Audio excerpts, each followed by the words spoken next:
Hello,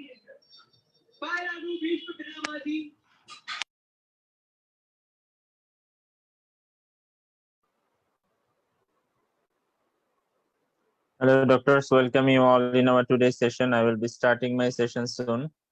Am I audible?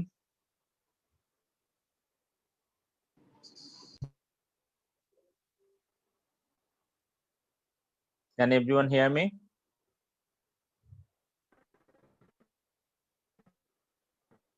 Hello? Yes, Bhaiya, you're audible. Okay. You are audible, Bhaiya. All right. Thank you. Thank you. We'll start our session soon. Doctor, I have a name from Dr. Rishika Saxena. May I know that who is it?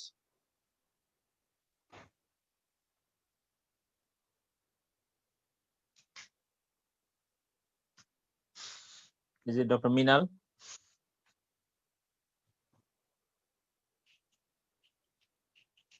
Please all come by your own name actually.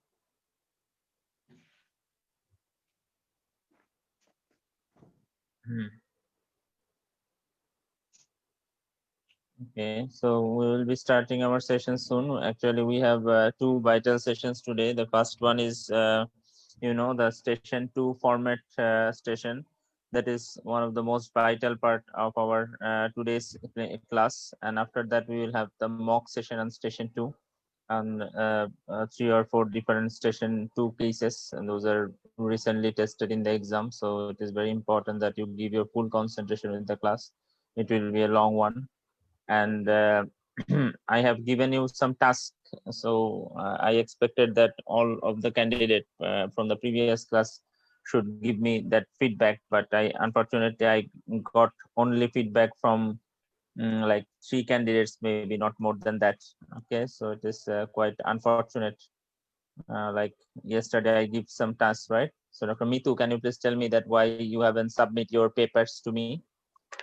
Yes, Bhaiya, I am still writing it and can't complete it still now. So No, you don't need to you don't need to complete it. Just today you will submit the part you have done. Okay, that is okay. So it is very important okay, that I can submit right now. okay. No, after the class Okay. it is not okay. It is not problem. Just give me after the class. Dr. Oh, Rini have oh, submitted. I think Dr. Farhanas, have yeah. you submitted your task, Dr. Farhanas? Farhanas Rahman, have you submitted your task that was given yesterday?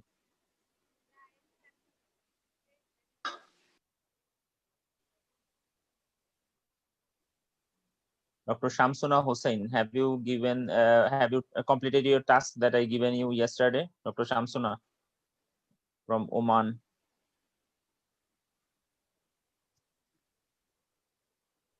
Hello. Yeah, Yes. most of the things I wrote, and I sent Okay, one so of the things, one of the paper to you, whether it is the way I am writing is right or not. To you continue. send it in the WhatsApp by taking the screenshots, all right? So I want to check it. Okay, so just send me in the WhatsApp what have you prepared? I want to see. Okay. Okay. So these are very important that I gonna check that, all right, and I will try to correct yourself if you have any problems with your making those documents, all right. I will try to correct it. All right. So Dr. Arif didn't provide me any task, anything. I think Dr. Arif.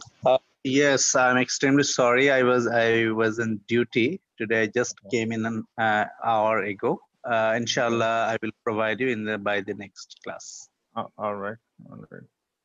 Dr. Jakaria Habib, what about you? Have you gone through the theory of abdomen, and have you wrote down something on those differentials and the way I given you the tasks or something like that, or you didn't have gone through the books? Sir, I have almost gone through the book and I have done most of the writings. Okay, so I want to correct it down. You just take snapshots of those documents and please send it to me. Okay, in my private WhatsApp group. I want to check it and I will try to correct you. All right. So these tasks are very important, and I want to go through on that. On like 4 to 5 doctors already sent me. So these are very good, and actually you will see your changes when you are going to complete your task. And from now on, I will in every class I will give you task, and I will take in the next class. Okay.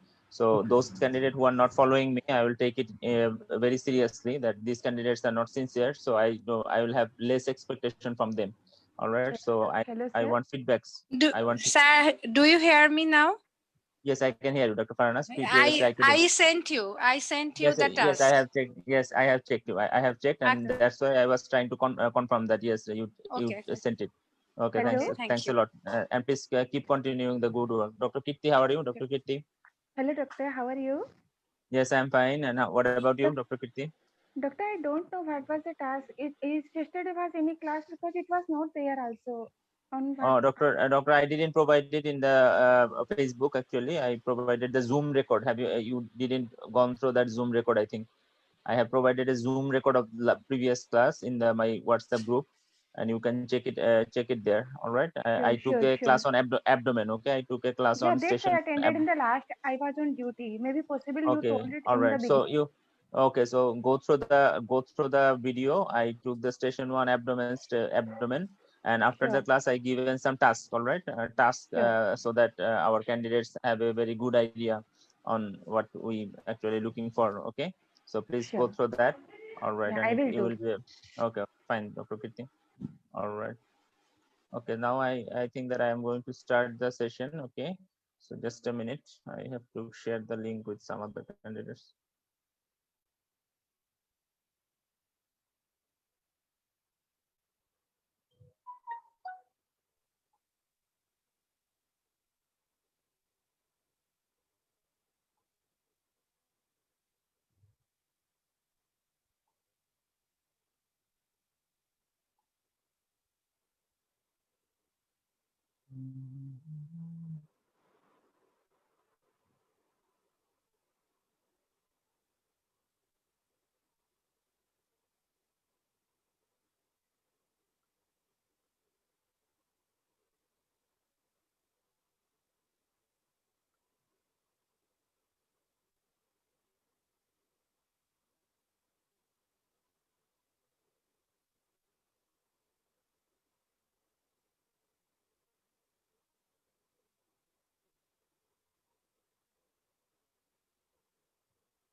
All right, so I will take it's only 10 p.m. I think, so I will take 3 or 4 minutes. So hope some other candidates might join. So just a minute.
All right, so we are starting right now. We'll start with the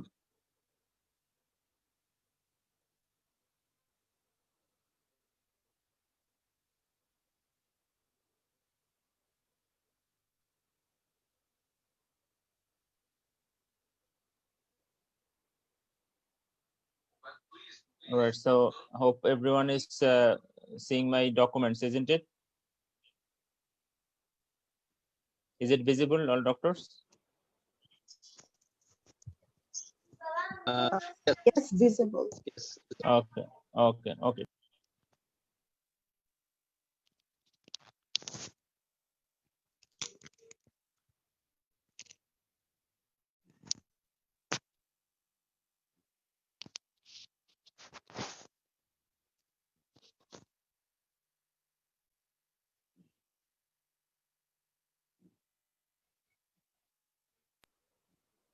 All right, so now in today's class, actually we will discuss about the history taking format, and it is the most vital class for the beginners. All right, so everyone have a very good idea on that, and in this class we will actually discuss it in details, and we will also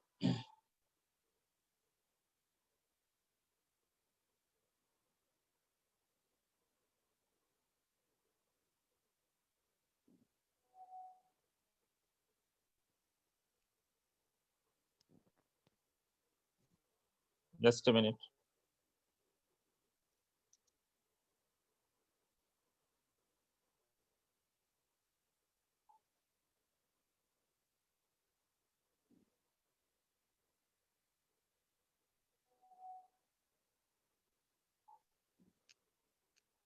So you can see this form actually, and this is something in very short, and you will be provided a paper. You will be provided a paper in the station 2, and you have to actually write down these things in that format paper, okay? So that whenever you are in the first 5 minutes uh, during your examination, so you can write it down everything. So with these things you will be given a complaint, like the patient might come with vision problems, some weakness, some fits or something like that. So in that paper form you will have to first write down your differentials for that, and you will then actually copy this headlines, okay? Copy these headlines, like here it is, you can check.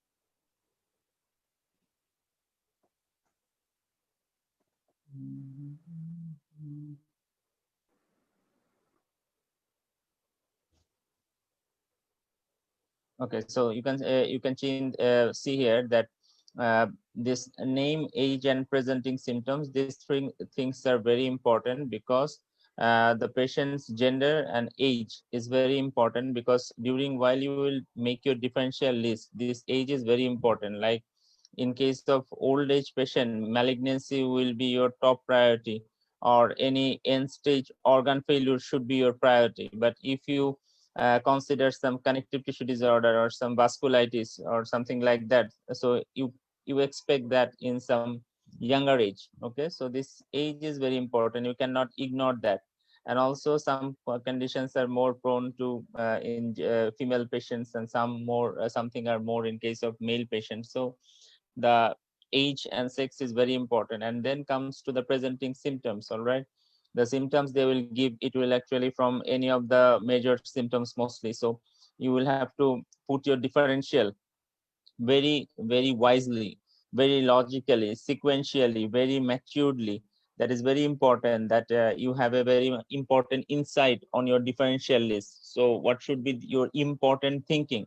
So whenever you are practicing in PCS work, try to follow these things, that whenever you put some differentials while you are preparing for that, uh, try to make it sequentially according to the importance. All right. Okay, so you will be given a GP's letter. All right, you will be given a GP's letter later on this session. We will show you the cases which are actually given in the PCS exam. So you will come to know about the GP's letter. So there, patient will have some sort of complaints. They will tell that there are some physical findings, some examinations will be there, and some investigation reports will be there, and there will be some concerns of the GP that the GP is thinking this diagnosis. So now you can reassess the thing, whether GP is right or wrong, or if GP's diagnosis is right, then you have to assess the control of the condition. What about the severity of the conditions, any associated complications or all. Sometimes GP will be wrong. Okay, GP will be wrong. Like GP might think that it is a case of IBS, but at the end of your conversation, it will come out to be a inflammatory bowel disease. Okay, so there are so many issues like that. Then it comes the history of presenting complaint. History of presenting complaint, this is very important. You can see that here we have written that you will take almost 5 to 6 minutes. Okay, this history of presenting complaint is very important in a sense that within this period of time, okay, within this period of time, actually our expectation is that you will reach to the diagnosis. So this part of the history taking is related to your, what should I say, that it is very important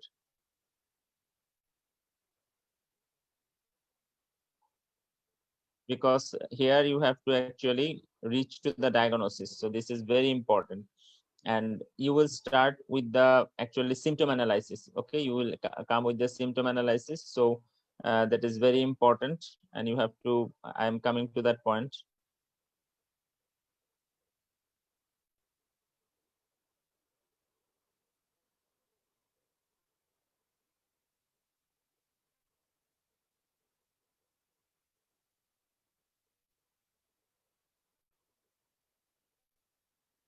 Like in presenting complaint, you will start with the complaint they are giving. Like suppose in case of cough, okay, the patient is complaining of cough for 1 or 2 months. Okay, so what are the, you have to take the history of cough. Can anyone tell me that what are the vital questions of a patient coming to you in front of you in the PCS exam? How you will analyze the cough in case of PCS? Can anyone please help me regarding that? What are the vital question for cough analysis? Just one can tell me. Okay, what are the vital questions, please? First Hello? is Odipara. Yes, Dr. Kirti, yes, you want to say, you can tell. Yeah, first is the Odipara. How it Your started. acute. I cannot hear you. Okay, please loud. Yeah. Udipara. Okay, onset, duration, progression, aggravating factor, relieving factor. Okay, that's, I take it that everyone knows that. But what are the most vital questions I am looking for in analysis of cough? Yeah, whether it is a dry or there is the Okay. flame, there is the blood Okay. in Okay. the cough. At what time it is more, in the night or in the day, Okay. and is it associated with chest pain, and is it Okay. increases by deep breathing? Is there any frothing in the cough, and Okay. any weight loss, associated fever, any lumps and bumps, No, and only the cough, history of smoke? only the cough, nothing else, only the cough. Okay, so only the cough. Yeah, yeah. So Yeah. you are telling about the associated and other things. I am just looking for the cough thing. Okay, so Dr. Kirti, you are completely right. Like with this cough history, I want to mention that what are the most vital thing? Is it dry or it is productive?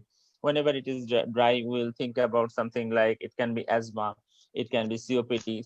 Sometimes it can be pulmonary fibrosis. If it contains sputum, then it can be bronchiectasis. It can be something like pneumonia or anything like that. And what about the significance of blood? Anytime there is blood in the cough, it can be tuberculosis, it can be malignancy. All right, so what is the relationship with the timing of that cough? Very important question. Particularly the asthma, there will be more cough at the morning or at the late nights, while she is jogging in the morning. So cold atmosphere. So these things is very important. So it is very important that know these things.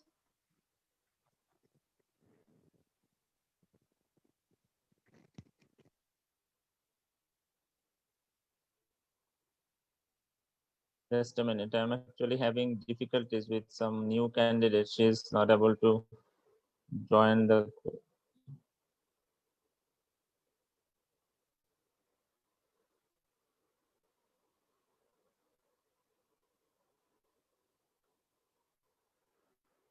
Okay, so let's start again. Sorry for the interruptions. Okay, so these things, the cough, and another thing is that if the patient is having nocturnal cough, okay, so sometimes the patient might complain of nocturnal cough in case of LVF patient, the heart patients, okay. So does she need, is there any shortness of breath? Is there any shortness of breath? And if this cough increases while he lies down, okay, he lies down, particularly in case of heart failure cases. Sometimes one another vital thing is that suppose your patient is having, uh, uh, uh, the variations in the daytime that Dr. Kirti told, but another thing she missed, do you have any noisy chest? Okay, do you have any noisy chest or ronchi? You cannot tell the term ronchi, but particularly do you have any noisy chest or something like that? So in case of asthma, there is noisy chest. So this is very, or any wheezing. So these things are there, so this question is very important.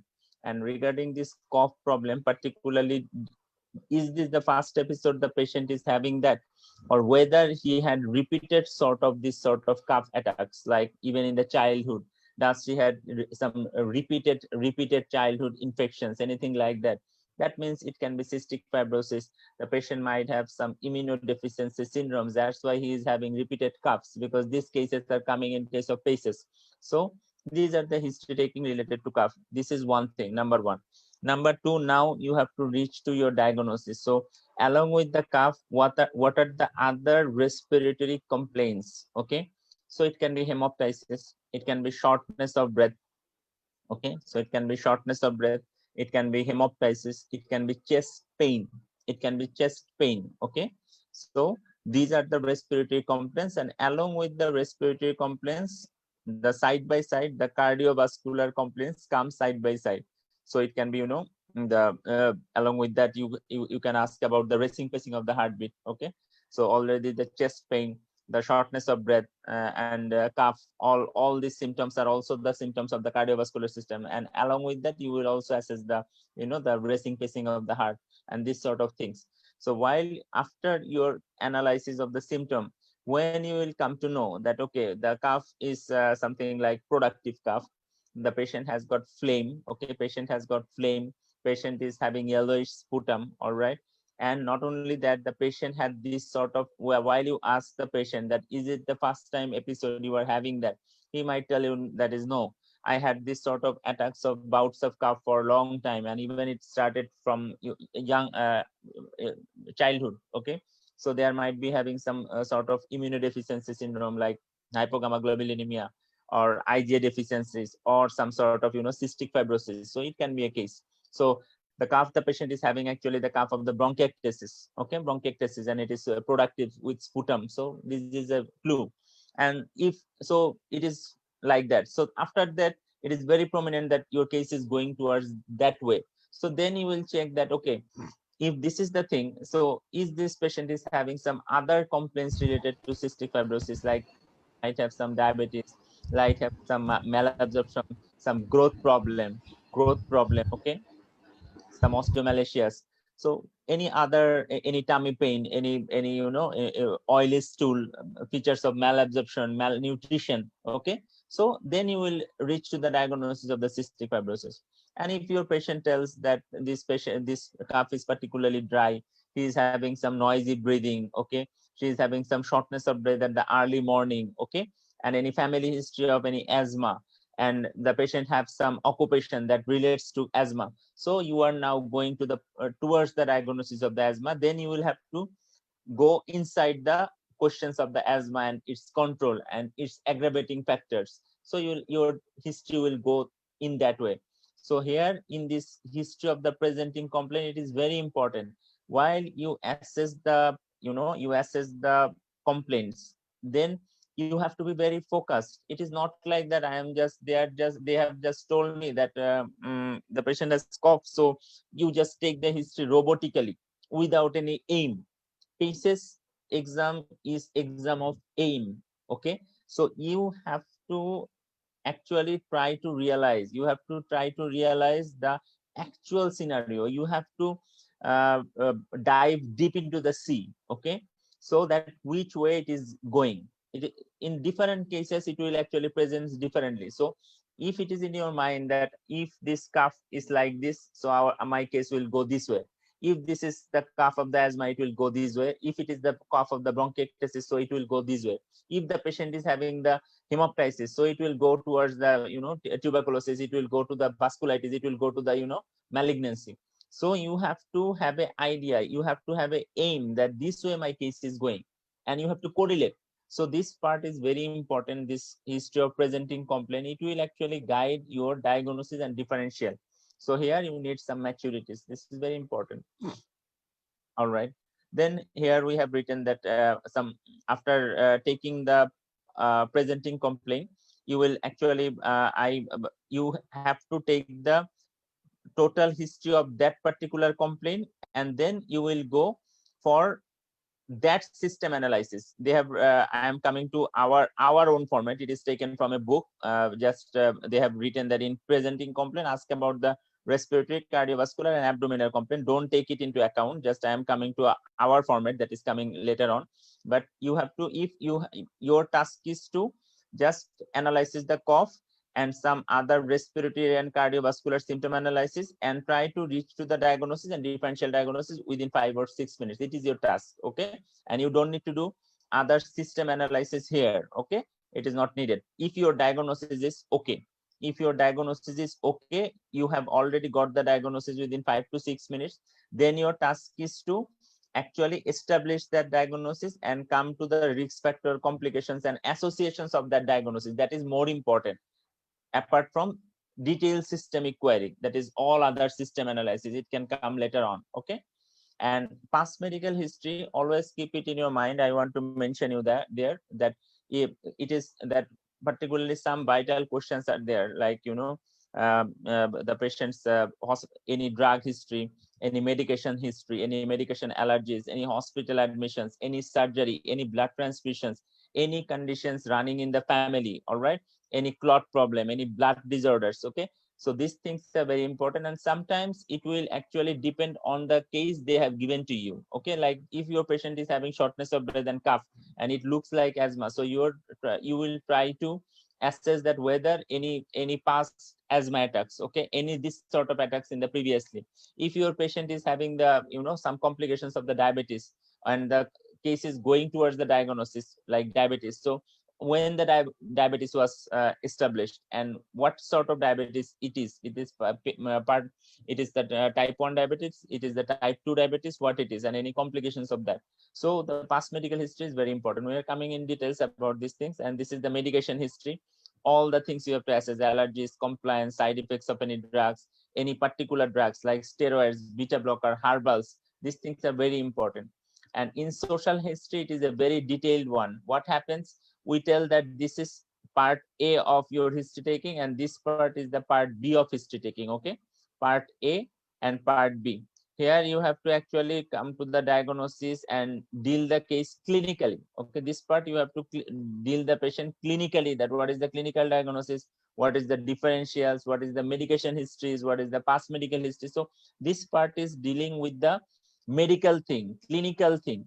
But what happens, you guys, you frequently do that, you actually try to confine your history within this part A, and you totally ignore this part, and that's why even your diagnosis is right, you get like 14 out of 20, or you might get 12 out of 20, because you people don't have enough time to go for this vital part, that is the part B of history taking. Okay, like social history, smoking, drinking, recreational medications, pets, housing environment, activity of daily living. Before this condition, how was the pre-morbid function? Is this patient is having the psychological support, social support? Is he having any sort of problems in the occupations? So these things are very important. These things are very, very important. All right. Then coming to the point of family history, like what about the family members, any long-term conditions running in the family, and what about the siblings and children, are they all right? Okay. In case of female patients, what about the pregnancy history, any recent childbirth, any complications during the childbirth, any pregnancy loss? So these things are very important. All right. And if in case of genetic conditions, any genetic conditions running in the family, any similar conditions, okay, any sort of sudden death in the family members. So these questions are very important. Then sum up, like what are the patient concern, and you have to meet every concern of the patient. Each and every concern of the patient should be met. Okay, so you cannot actually afford to miss any of the concerns. All right. And not only that, after while you end up, during ending, you have to summarize your case, that these are the positive things.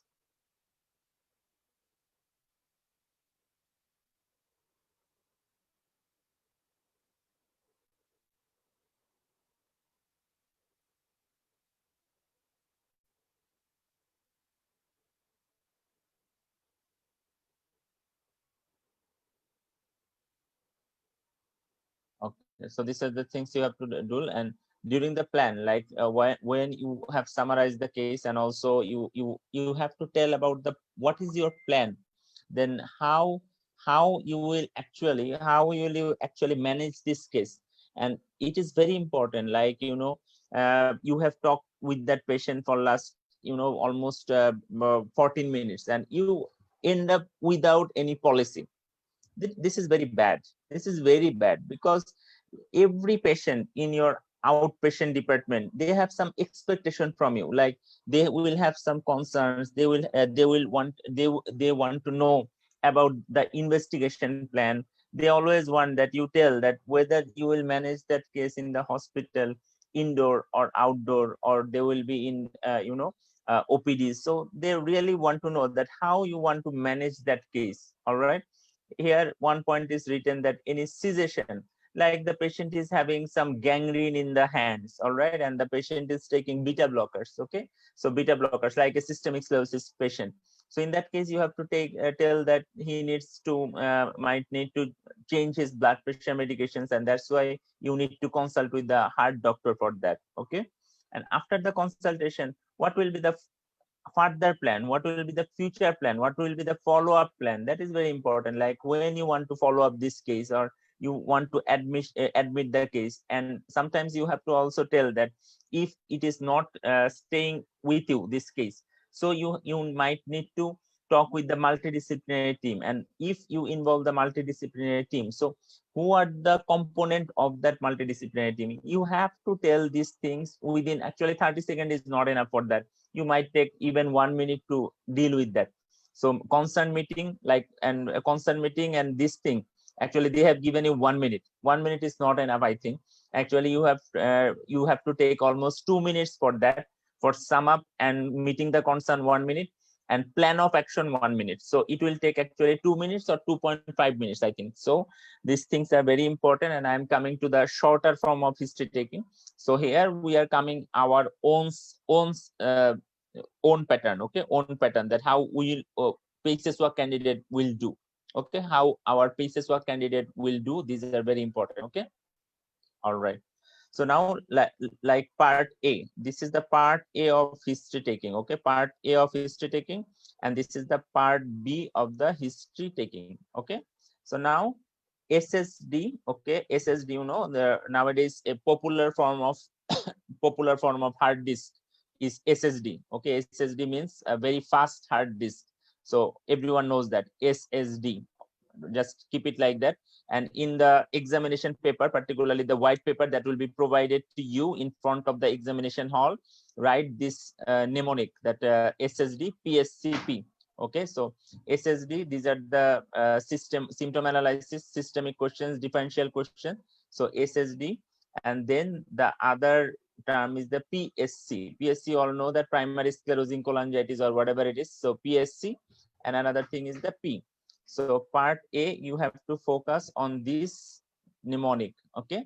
So now come to the point, like first S relates to symptom analysis. So symptom analysis, you will allow, you will ask everything about the suppose chest pain or cough, OD para, that is onset, duration, progression, okay, aggravating factor or associated factor, relieving factor, association factors. So OD para is there, symptom analysis, and along with that, particular question like I discussed the cough question, like chest pain question, those vital questions of that complaint. Every it will be your today's task. I will give to you all. You all can write down your task number one. Task number one: vital questions for each symptom. Vital question for, please write it down. Like, what are the vital questions for cough? What are the vital questions of chest pain? What are the vital questions of abdominal pain? What are the vital questions of the joint pain? So write it down, that vital questions of every symptom of the body, particularly those are important for cases. And after the class, I will tell you the particularly which symptom particularly I'm looking for. All right, so you will provide it in my next class. It is your task number one today. Okay, that is, what are the question important for cough? What are the question for chest pain? What are the question of shortness of breath? What are the question of vision problem? What are the questions for the leg swelling? What are the questions for abdominal pain? What are the questions of the jaundice? What are all sort of questions you have to, particularly for the beginners. Most of the advanced candidates know that, but for our aim is that our beginners can give the exam as early as possible. So if you work on that, you will be a good candidate as early as possible. So write it down and memorize it. Try to meditate that, okay, for cough I will ask this question, for chest pain I will ask this question, for abdominal pain I will ask this question. So if you do that, then you will be very fluent. Otherwise it will take long duration of time to become a real PCS candidate. So this is that scenario. So number one is symptom analysis, that how we want to do that. Then it comes to the systemic questions, relevant system only. That means if you have chest pain, you will assess the cardiology and you will assess the respiratory system. If you have cough, you will also assess the cardiology and respiratory system. That's when I mean to say that which symptom is given, ask other questions, other systemic query of that system only, or relevant system only, not all other things. Like if the case is, you know, cough, so cardiorespiratory. If your complaint is abdominal pain, okay, abdominal pain, so in that case, abdomen and hepatobiliary, abdomen and hepatobiliary. If your complaint is like, you know, joint pain, so at first joint pain and musculoskeletal and joint symptoms and relevance. So the relevant questions only, not everything. All right, not everything. Here you just put your past history. Like I have given the SSD, it's okay. Just always keep it in your mind that Dr. Shadli has told you that here at this point, you will ask about very short past history, not details. Just ask that. Here, please write it down in your notebook that after the systemic questions, relevant system only. Here, write it down that here you will ask some very short past history. What is that? Any hospital admission, any past medical condition, any surgeries before, any diabetes, any high blood pressures, or anything like that. That's it. That means if your case is diabetes, the case will be changed. If the patient had any surgery, your case will change. If your you know, if the patient had some sort of hospital admission, your diagnosis might change. So these things are very important. This particularly very short past history, like any long-term condition, any diabetes, any hospital admission, any surgery. At least these three questions should come here. Okay, come here. After that, you will ask everything in detail about the past history later on, but this short question will be taken earlier. Just a minute.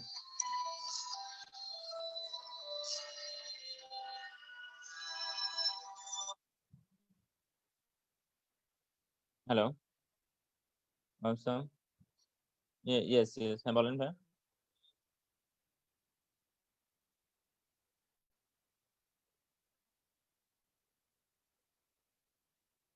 G G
Okay, so sorry, I had a call.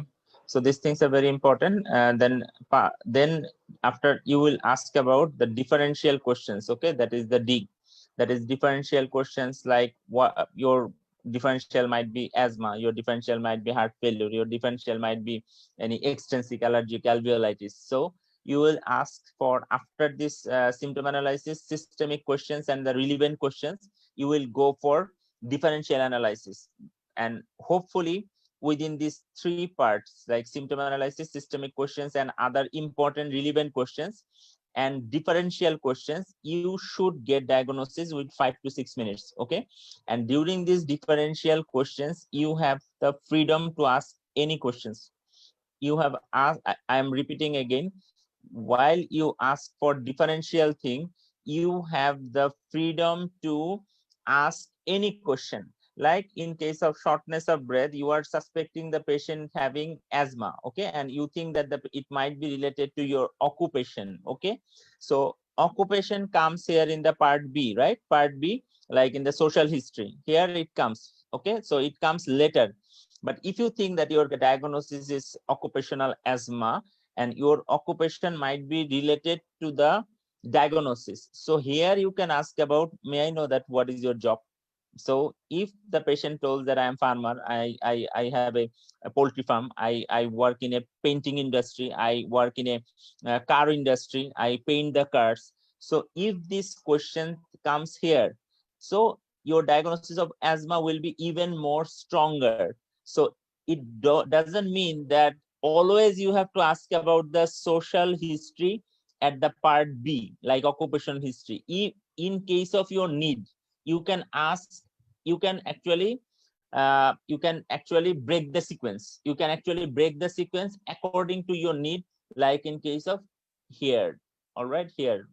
So you can do that. You have that freedom, but it should be logical.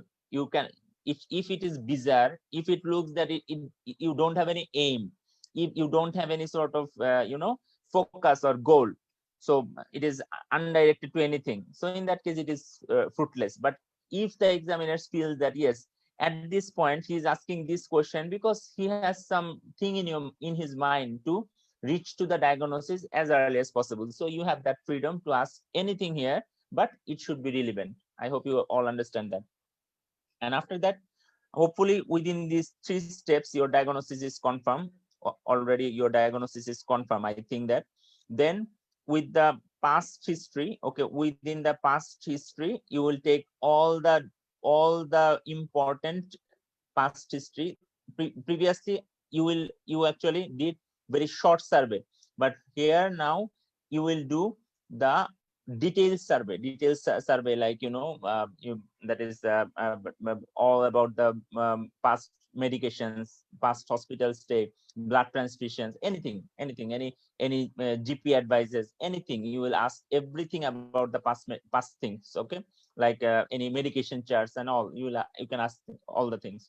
And here there is this is the past P. Then it comes to the S. S means system questions all, okay, system questions all. And C means complication, red flags, associations, and risk factors. Here there is some vital thing I want to mention. These two things actually sequence will depend on these first 4 steps, okay. Like if your diagnosis is confirmed within this time, like 5 to 6 minutes, and you are pretty sure that this is your diagnosis, if you are quite sure within this 4 to 5 minutes, then you should go for complications of that diagnosis, any red flags of that diagnosis, what are the other associations of that condition, and what are the risk factors for that conditions, okay. So these are the vital things you have to assess. Like suppose I can say that your patient is having the your patient is having bronchogenic carcinoma, okay, your patient is having bronchogenic carcinoma. So what can be the complications, of that bronchogenic carcinoma? So the patient might develop different sort of complication, like hypercalcemia might be there, The patient might develop any paraneoplastic syndromes. Okay, the patient might have some metastasis. Okay, so metastasis, this sort of complication might be there. So what are the red flags? So in case of bronchogenic carcinoma, we always think about some vital things. Okay, like the patient might be having some sort of CRD. The patient might be having some hyponatremia, so patient might be confused. The patient might have some metastasis. So for metastasis, the patient might have some headache and some other distant features of metastasis. So those are the red flags for the metastasis. And associated factors, okay, associations. So with bronchogenic carcinoma, there are so many associations, particularly the paraneoplastic things. It can be Cushing syndrome. It can be, glomerulonephritis. So many associations of the bronchogenic carcinoma is there. And what are the single most risk factor? That is the smoking. So if you feel that your diagnosis is bronchogenic carcinoma here, so you will skip that systemic questions here and you will go to this sector first, like what are the complications, red flags, association, and risk factor of that conditions. Okay, so that your diagnosis is ready, your differentials are ready, and you know that what are the complications is there, what are the red flags there, and association and risk factor. Your examiners will jump with happiness that this candidate we are looking for, he is the best candidate, because he not only established the diagnosis, he is assessing everything related to that diagnosis. That's why it is the best candidates system. All right. And but if you feel that you haven't reached the diagnosis at this stage, like past medical condition and all, here you are not 100% confident about your diagnosis within this period of like 5 to 6 minutes or 7 minutes. So it is very alarming. It is very alarming. Then actually, when your diagnosis is not confirmed, you cannot go to complication, red flags, associations, and risk factor earlier. Then you have to go for the systemic questions first. Okay, you have to go for the systemic questions first. So what are those systemic questions? Okay, what are those systemic questions? Like everything, top to bottom, start from the head, end up with the leg, like headache, vision problem, hearing difficulties, any red eye, gritty eye, vision problem, any nasal crusting, nasal stuffiness, nasal discharge, any oral sore. Okay, what about your appetite, any neck, any lumps and bumps anywhere, that means lymphadenopathy or thyroid enlargement, any swelling in the neck, any pain in the neck, any swallowing difficulties, any chest pain, shortness of breath, cough, dyspnea. Okay, so just start from the head and go to the bottom, but keep it in your mind, you have already asked many questions at this time, like systemic questions and differential questions. So keep it in your mind that what questions are already asked. So repetition of question is not a good thing. Like when you will go for the systemic questions, try to not repeat the question. This is vital thing because it will have some negative impact on the marking. So try to not repeat the question, which question you have already done in this segment. Okay, so repetition is not needed. So only do those questions which were not done earlier. So this is very important. And now, if you find that with these systemic questions, right at this point, you get the diagnosis. Like previously, you missed, suppose water work questions. Okay, water work questions, or any problems with bowel motions, or sometimes you might get some other clues. Okay, so that clue will here at this point you will get the diagnosis or the differential. Okay, so hopefully if you miss the diagnosis, like in this section, if you do this systemic question from top to bottom, we expect that you should get diagnosis at this stage. So then you can go for the complication, red flags, association, and risk factors after that segment. All right. Okay. And if and in case of the first one, that what I told, if you get the diagnosis early, like at this differential question level, and you have already complication done for the complication, red flags, association, and risk factor questions, already those questions are done, then you don't need to do elaborated systemic query. No, In that case, you will do some vital questions, actually, vital systemic queries. Actually, what are those vital systemic queries? Like your diagnosis is confirmed and you have already done this step as well. So in that case, you will actually ask for vital systemic query. What are those vital systemic queries? Like, most important general symptoms, like any fever, what about your appetite, any lumps and bumps anywhere, any weight changes, weight loss or weight gain, okay, any night sweats, all right, and some other relevant questions. Always ask about joint pain and rash, because in PACES, joint pain and rash is vital general question. So particularly you will ask for the general question, general well-being question, like I told that fever, night sweat, lumps and bumps, appetite, weight change, okay, joint pain, any rash, what about your sleep, what about your mood, any sleep problem, any mood problems, how are you feeling with this condition, okay. So these systems questions you have to do, you don't have to do everything. And another vital thing is that bowel work and bladder work, that is, what about your water works and what about your bowel motions. So those are the common systemic query you have to assess, that's it. So you can be safe.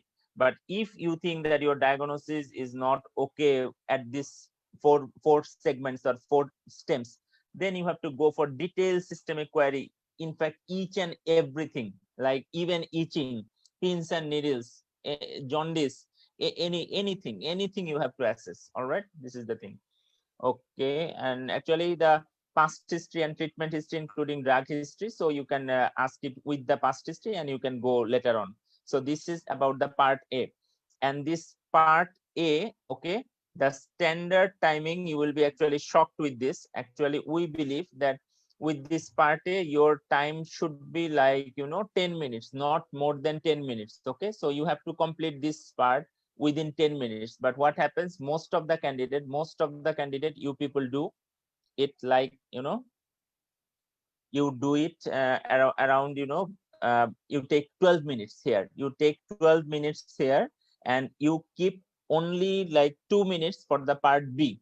And if it is the thing, then you will be in serious trouble. But because you can see that how many tasks are left here, like here is, social history, and in the social history there are so many segments: smoking history, alcohol history, like recreational medications, premorbid function, psychosocial history, mood condition, occupation, impact on the occupation, coping at the home, so many things in the social history. So do you think that if you have only 2 minutes left, you will be able to do these all questions with summary, plan of actions, family history in case of female, 3P, that is the pill period and pregnancy? Do you think that this is possible within 2 minutes of time? Never, never, ever. You will need at least 3 to 4 minutes time to do your part B. So whenever you are practicing with PACES work, or you are practicing with your partners, make it sure that you complete these things within 10 minutes, and you complete these things within your next 4 minutes. You will have 14 minutes of time. And in preliminary level, you can use your own watch. Okay, so you can actually check your watch to see that how much time you are taking for that zone and what for your part B. Because when you are given the paper in front of your exam hall, so you will write this thing: SSD, PSCP, and part B, that is SFC and SP, SFC, SP. So it's very easy, SFC and SP. So social family concerns, summary and plans. So these are the history pro forma. All right, so anyone having any queries until that? Any please ask me any questions if you have any confusions. So within next 4 months, 4 to 5 months before your exam, like most of you are enrolled for, the diet 1 exam. Okay, diet 1 exam, or maybe diet 2, you might take the extensions. So until that, you will follow this pattern of history taking. Very short, I have given very short things, right? So SSD, PSCP, and SFC, SP.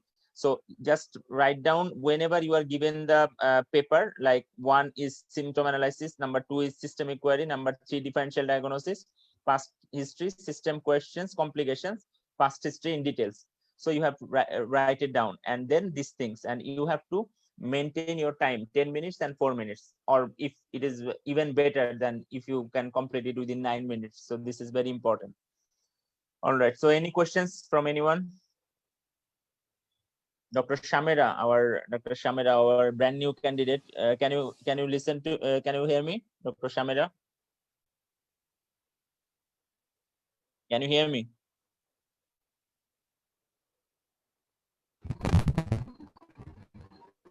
Hello, doctor, can you hear me, Dr. Shamira?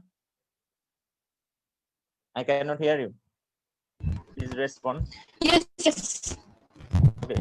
Okay. So, do you get me what I'm trying to say?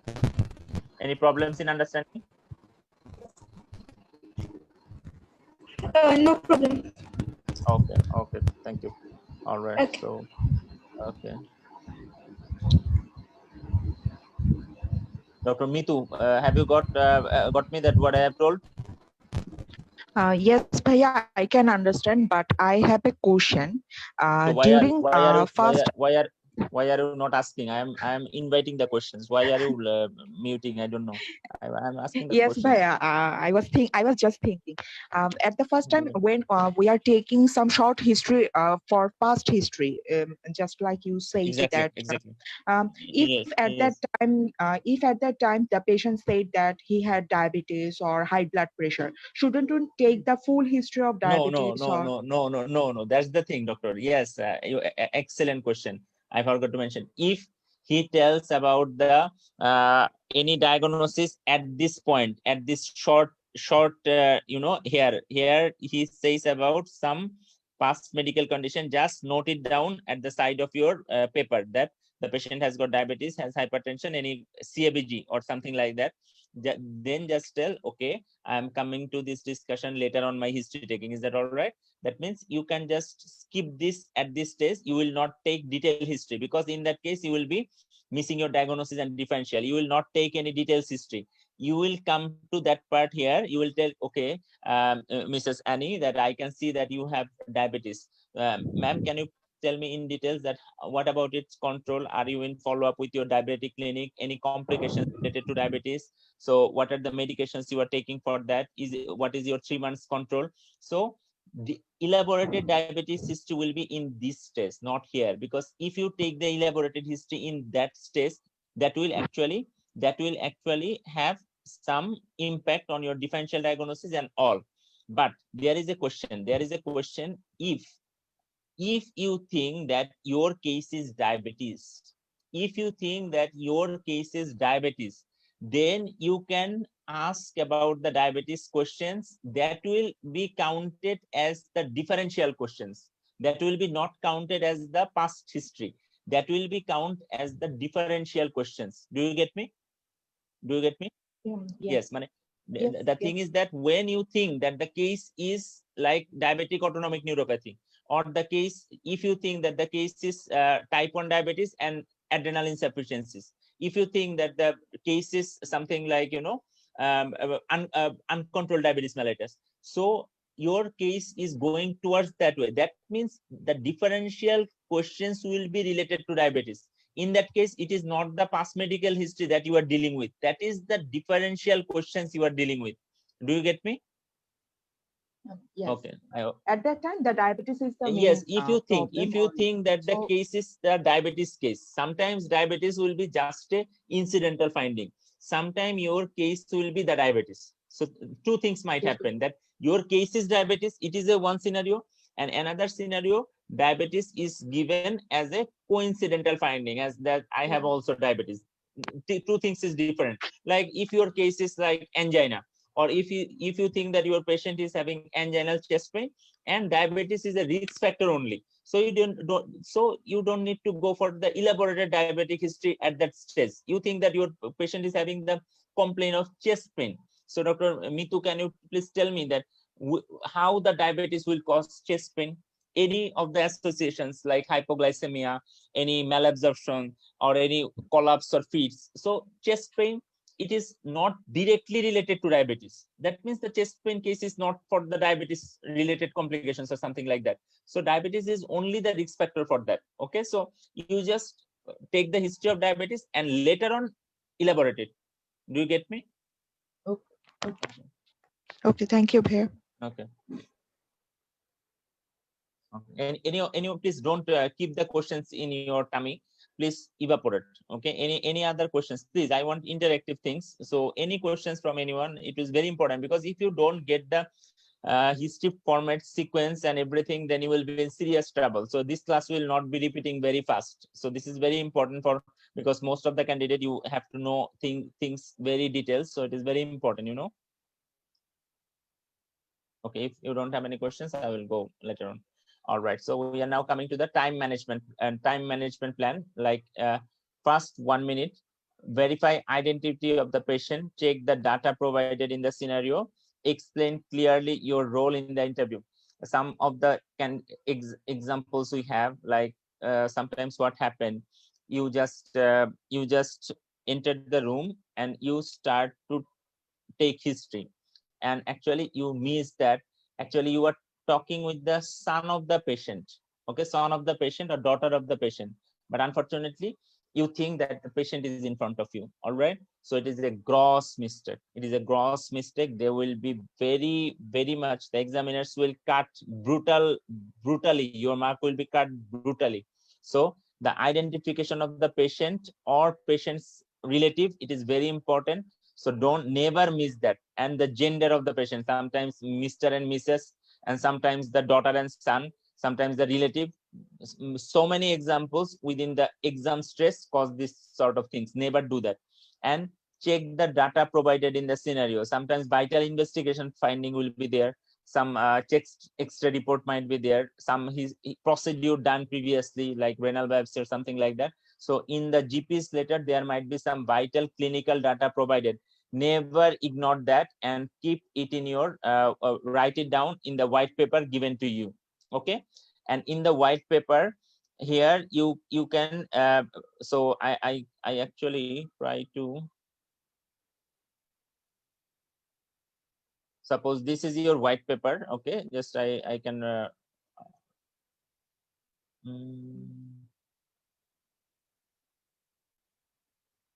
okay, suppose this is your white paper in front of you know,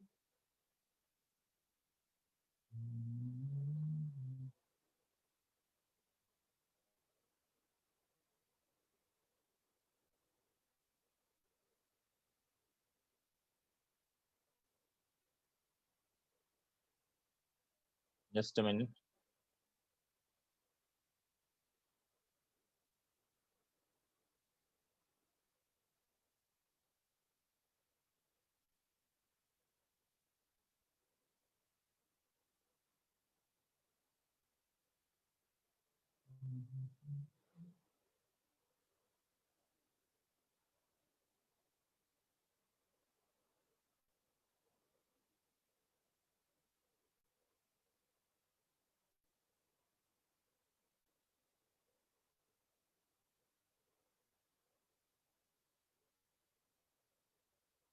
Okay, so suppose this is your white paper. Okay, the paper is given to you here, like everyone see me drawing, right? So this is the, suppose the paper you are having. Okay, so what is your task? Like you are given 5 minutes, 5 minutes, 5 minutes to build up this paper, right? So this is very important. So here this is the name of the patient, this is the age of the patient. Okay, this is very important, never miss that, or relation. So these are the details of the patient. Okay, and sometimes some investigation findings are there. Okay, so you can write it down, an investigation and some other data you can write it down. Then your complaint, this is your complaint zone, and then you will go for the differential. Okay, these are the differential list you are having. These are the most vital thing, and always in differential write it down, like for a particular complaint, like in case of chest pain, suppose. Okay, so what is the CVS diagnosis? Okay, for CVS it can be angina, it can be something like acute coronary syndrome. In case of, you know, respiratory, okay, for respiratory, the chest pain, it can be pleuritis, it can be musculoskeletal chest pain. Okay, so in respiratory system, the cause of the chest pain, it can be pneumonia, it can be some bronchogenic carcinoma with metastasis in the rib cage. So that chest pain for CVS, chest pain for respiratory. Then in case of, sorry, actually writing is difficult here because I am writing with the mouse. Then for GIT, okay, for GIT, what are the differentials for chest pain? Like gastroesophageal reflux disease, right? Gastroesophageal reflux disease. Okay, so in case of, musculoskeletal complications, okay, musculoskeletal conditions that might cause the chest pain. So what it is, like, costochondritis of ankylosing spondylitis or some other. That means whenever you are writing down the differential list, okay, try to actually put the differential according to the system so that you don't miss any of the vital differentials, okay, any of the vital differentials. Then you will just write down the mnemonic I have given to you, okay, SPS, okay, I just given you SSD and PSCP, okay. So like the mnemonics I given to you, you just write it down this way. These are the formatting questions, okay, these are the formatting questions. You will write it down this way, that I have to take the symptom analysis, then I have to go for the system analysis that I told you, that the mnemonic questions. You will just write down the headlines of those, so that you don't forget anything. And here a vital zone will be the problem list. Here a vital zone will be the problem list. What is the problem list? That means from your history taking, whenever you will get some clues or any positive sign, any positive thing, that the patient is having back pain, patient is having some walking difficulty, patient is having some features of anything, any positive history tells, like smoking, drinking, family history of any cancer, whatever problem he tells, write it down here, like one by one, everything. Whenever he will give you some clues, write it down in the problem list this way, okay. So when you sum up the case, tell about this problem list, that I have taken the history and these are the conditions the patient is having. The examiner will ask, so what are the positive findings you have got from the history taking? So if you don't note it down, then you will be in trouble. So whenever you are taking the history, you will take the permission from the candidate, that the patient, that I will take some notes. It will be strictly confidential. Is that all right? So this will be your page, like name, age, any data given there. Then write down the differential list here. Then write the formatting zone here. That is the mnemonic I given to you, SSD, PSCP, and also SFC that I given later on. So all the format question here, and here you will write down the problem list. And according to the problem list, you will actually sum up the case. And that will be the best thing you can do. So this is the utilization of your page, okay, the page that will be given to you. So please, this is very important, because that will actually guide you inside the exam hall. So you cannot ignore that. This is very important.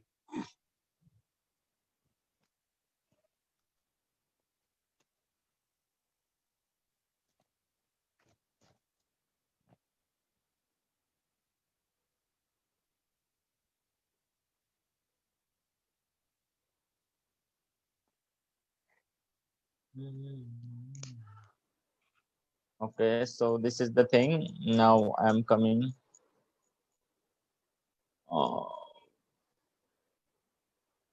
PACES exam, it is exam, actually, what should I say? Everything should be planned. That means I have seen, you don't believe me, that I have seen some candidates actually at the later part of their preparation, I believed, or anyone believed, that it is impossible for him or her to pass the fail in the exam. So it is a structured exam. If you are ready from the first day of preparation, like we are trying to build you like that. That's why we are giving you every possible clues. No course of the world will give you how will you take preparation. They will tell you about the cases, they will tell you about different sort of things, but the hidden theme of being a best candidate, the PACES work will provide that. And that's why our pass rate is nowadays the highest in all of the courses right now. Even I can tell you proudly that it is highest in maybe most of the world, the courses those are running.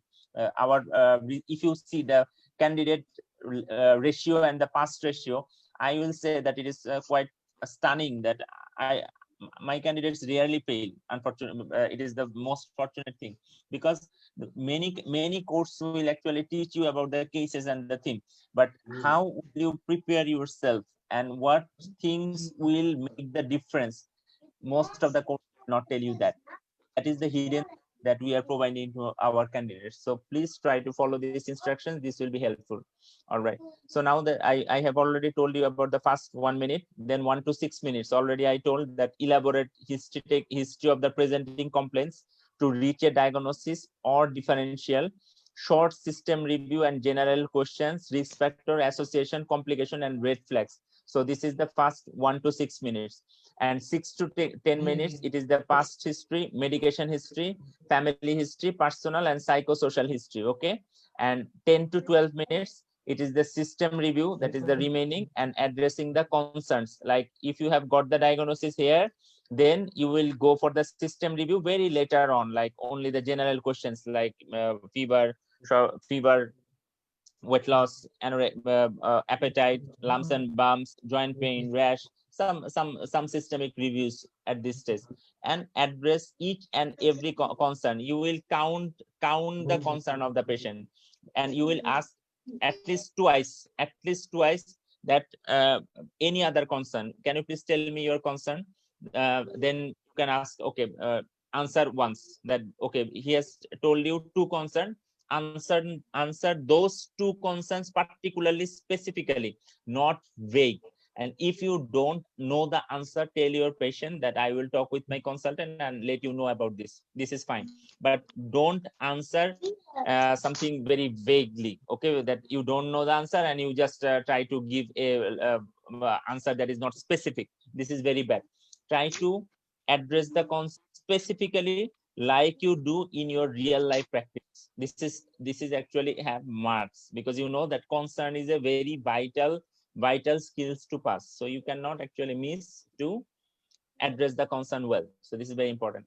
And the last 2 minutes, you have to go for the management plan, explain the diagnosis, investigation, treatment, and if necessary, referral plan. Okay, so you have to do all these things. This is very important. All right.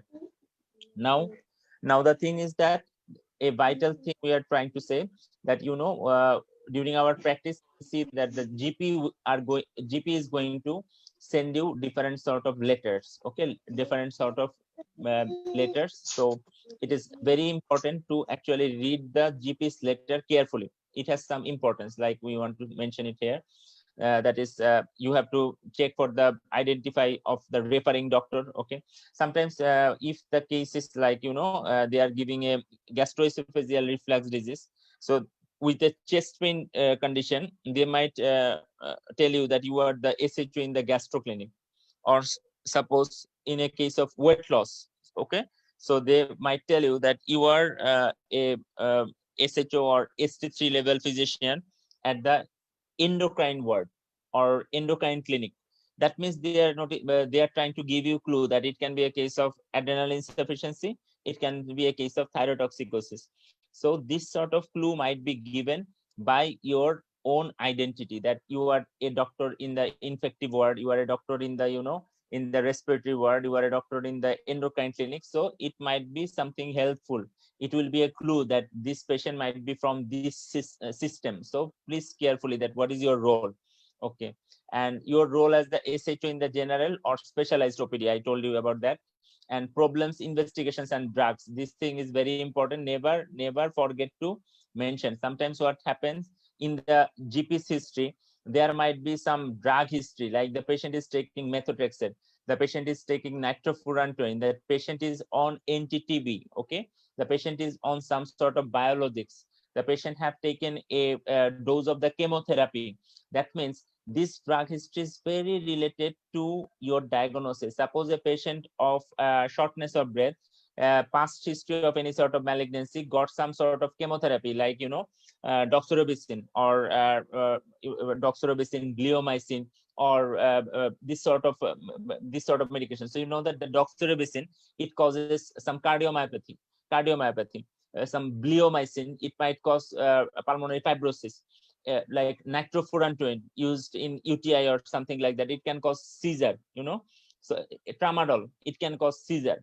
So this sort of medication, if there is some clues to that, sometimes they will tell that the patient is taking, some antibiotics for last 7 days and also taking some antihistamines, and patient comes to you with collapse. So it's a case of long QT even from the GP's letter, because he is taking 2 medication from the drug chart. So whenever you get the GP's letter, don't take it lightly. The diagnosis might be hidden in the GP's letter even. Okay, so always try to notice, because GP is not specialist, you are specialist. So the GP will write down the case history, he will give you the drug history, but actually unfortunately he couldn't diagnose it because he is GP. Okay, and you are the MRCP holder doctor, so you will diagnose the case, but GP will not. Okay, so GP might give you the drug history, he has taken the drug history rightly, that is his task, he has done his task rightly, and your task is whenever you see the drug list, you come to a logical differential, maybe that okay, it can be the logical differential. Okay, so this is the thing. All right, and the previous diagnosis, sometimes GP has some sort of insight that okay, I think that this patient is having inflammatory bowel disease, or I think that this patient might be having stroke. Actually the scenario might be GP might be right, GP might be wrong. So you cannot believe what GP is believing. GP might be wrong. Most of the time GP is wrong. They will tell that GP is thinking that it is a case of IBS, GP is thinking that the patient is having stroke, the GP is thinking that the patient is having a heart condition. But you will, when you are inside, you will come to know that the GP was wrong. This is the mostly thing. Sometimes GP will be right, like the patient is having diabetes. It is true, but it is true that the diabetes is not controlled, so GP cannot control it. So what is the differential diabetes is the diagnosis. So here there are possibilities of uncontrolled diabetes. This is the case. This case was not given for the diagnosis. This cases was to assess for uncontrolled diabetes. The patient has asthma, there is no doubt about it. Okay, no one is challenging the diagnosis of asthma because patient is asthmatic for last 20 years. This case is not given to you to diagnose the asthma. This cases is given to you to assess the control of the asthma and to see the risk factors of the asthma, aggravating factor of the asthma. So the problem is something different. And I want to mention it clearly. There are 2 or 3 varieties of cases in station 2. Many candidates doesn't know that. Don't think that all the cases are given to you for the diagnosis. It's not like that. Most of the case, like 70 to 80%, 70% cases will be for the diagnosis. Okay, 70% cases will be for diagnosis, but there are 30% other cases. Those are actually, to assess the control of the condition, to assess any aggravating factors, to assess any sort of provocating factors that is actually causing some problem. Sometimes they will give you some chronic condition, and also there will be some complications of that thing. Okay, they're like suppose a patient of malignancy. Now actually malignancy is not the thing of primary focus. Patient has developed the metastasis, the patient has features of the hypercalcemia, so that is the main focus now. So these things are quite complicated. Sometimes this type of case might come that the diagnosis is given there, and now they are given this case not for the diagnosis, for the complications, for the control, for the association, risk factors, provocating factors, aggravating factors. So these things are something different. Sometimes even rarely they might give the case to see that you change the management plan or not. Sometimes there will be some problems in the management plan. Okay, some medications might be provoking that condition, so you have to change those medication, you have to adjust the medication chart, you have to involve the multidisciplinary team for the medication changes or something like that. So this sort of cases even might come. So don't have a wrong idea that every cases will be there for diagnosis. It is not like that. So there are some patterns of cases, like 30% case, particularly in UK. Particularly UK, they love this sort of cases, like asthma control, ulcerative colitis control, like rheumatoid arthritis control and complications. Okay, so diagnosis is fixed. Now assess the condition. There are so many things around. They will tell you the diagnosis, but the patient is having now this problem. So please assess. The patient is having, diabetes, but the patient is having fatigue now. Please talk to him. The patient is having asthma. Previously it was controlled, but for last 1 month it is not controlled. Please talk to the patient.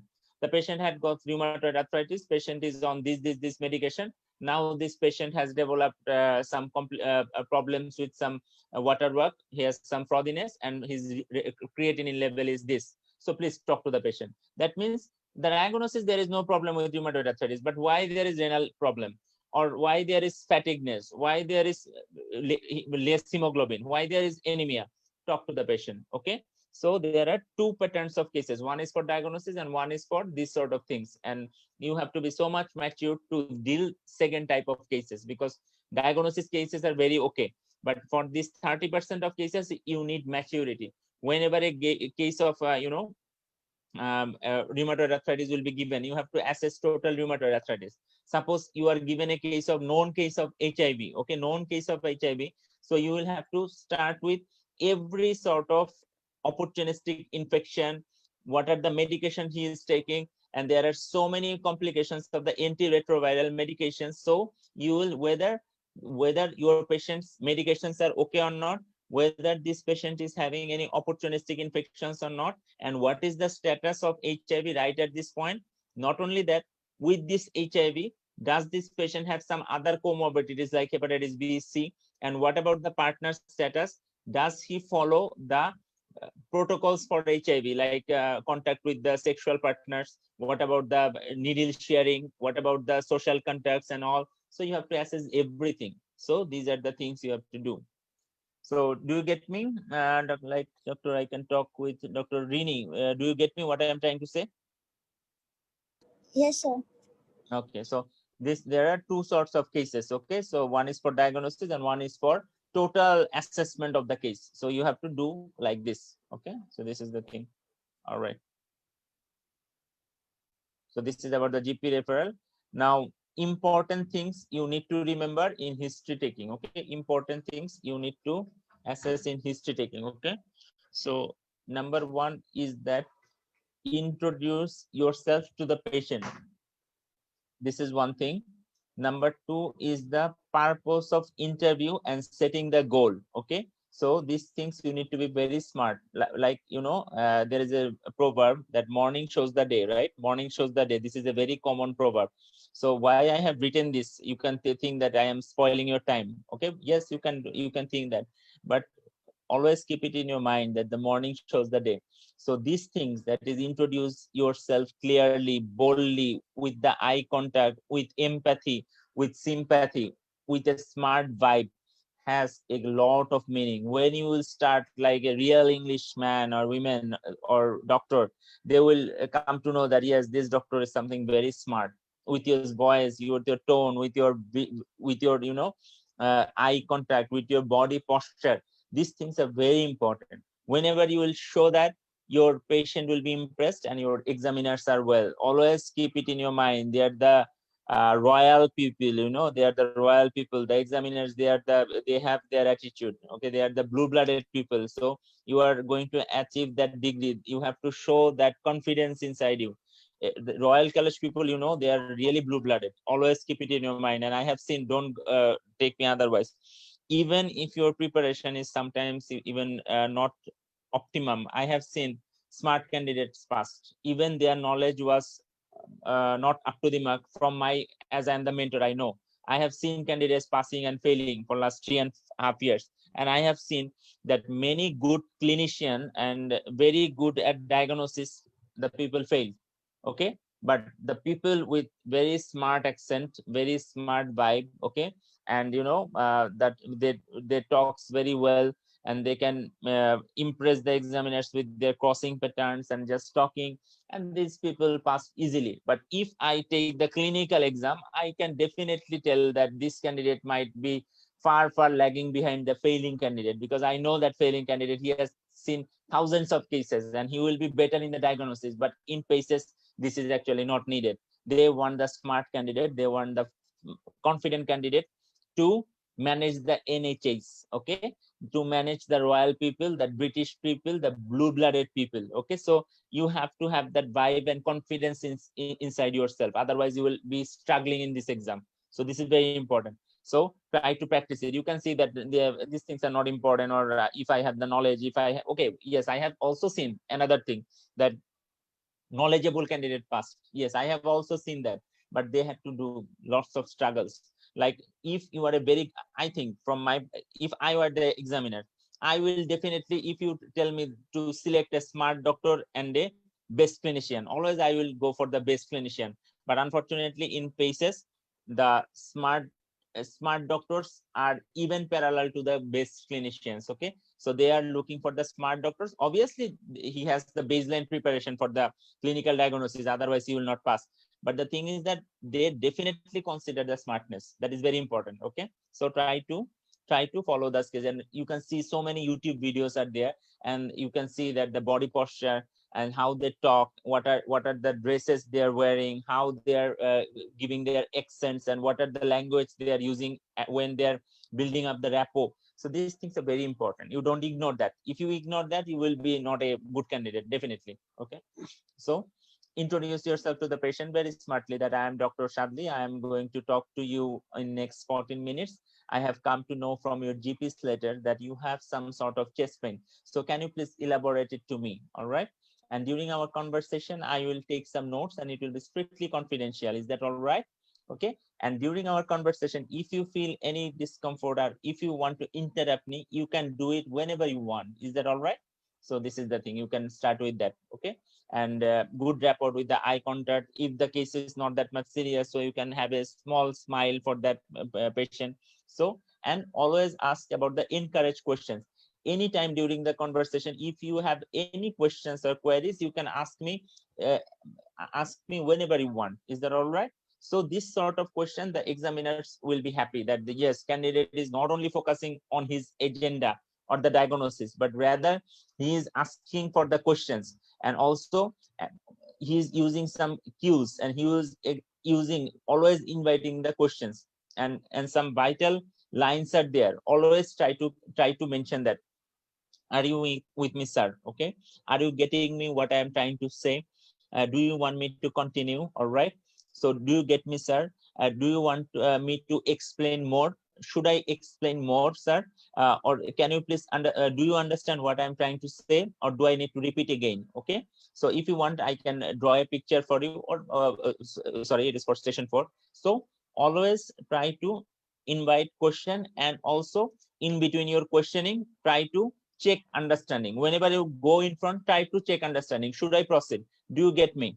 Is there a do you want me to explain more? Okay. So even in station 2 and 4, you can just use this word. It will actually help you. Okay. So this is important.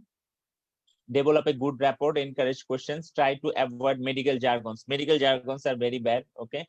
So never use those, So I have actually file, I didn't share you when I have actually lost it. There is a file of medical jargon and the normal layman term, like but this is important. You all know that. With the practice, you will come to know that. Start with the open questions. Okay. Start with the open questions, like what is the open questions? Can you elaborate your chest pain? This is an open question, right? Okay. So can you please elaborate your chest pain? Can you please tell me more about your tummy pain? These are the open questions. What are the closed question? Suppose you are thinking that it is the chest pain. Okay. It is the chest pain of gastroesophageal reflux disease. After his explanation of the chest pain, you can ask directly, do you think that it is burning? Do you think that it is burning? Does it goes like it is going upwards around your do you have any acid test in your mouth? Or you can say that, do you think that any fullness in your tummy?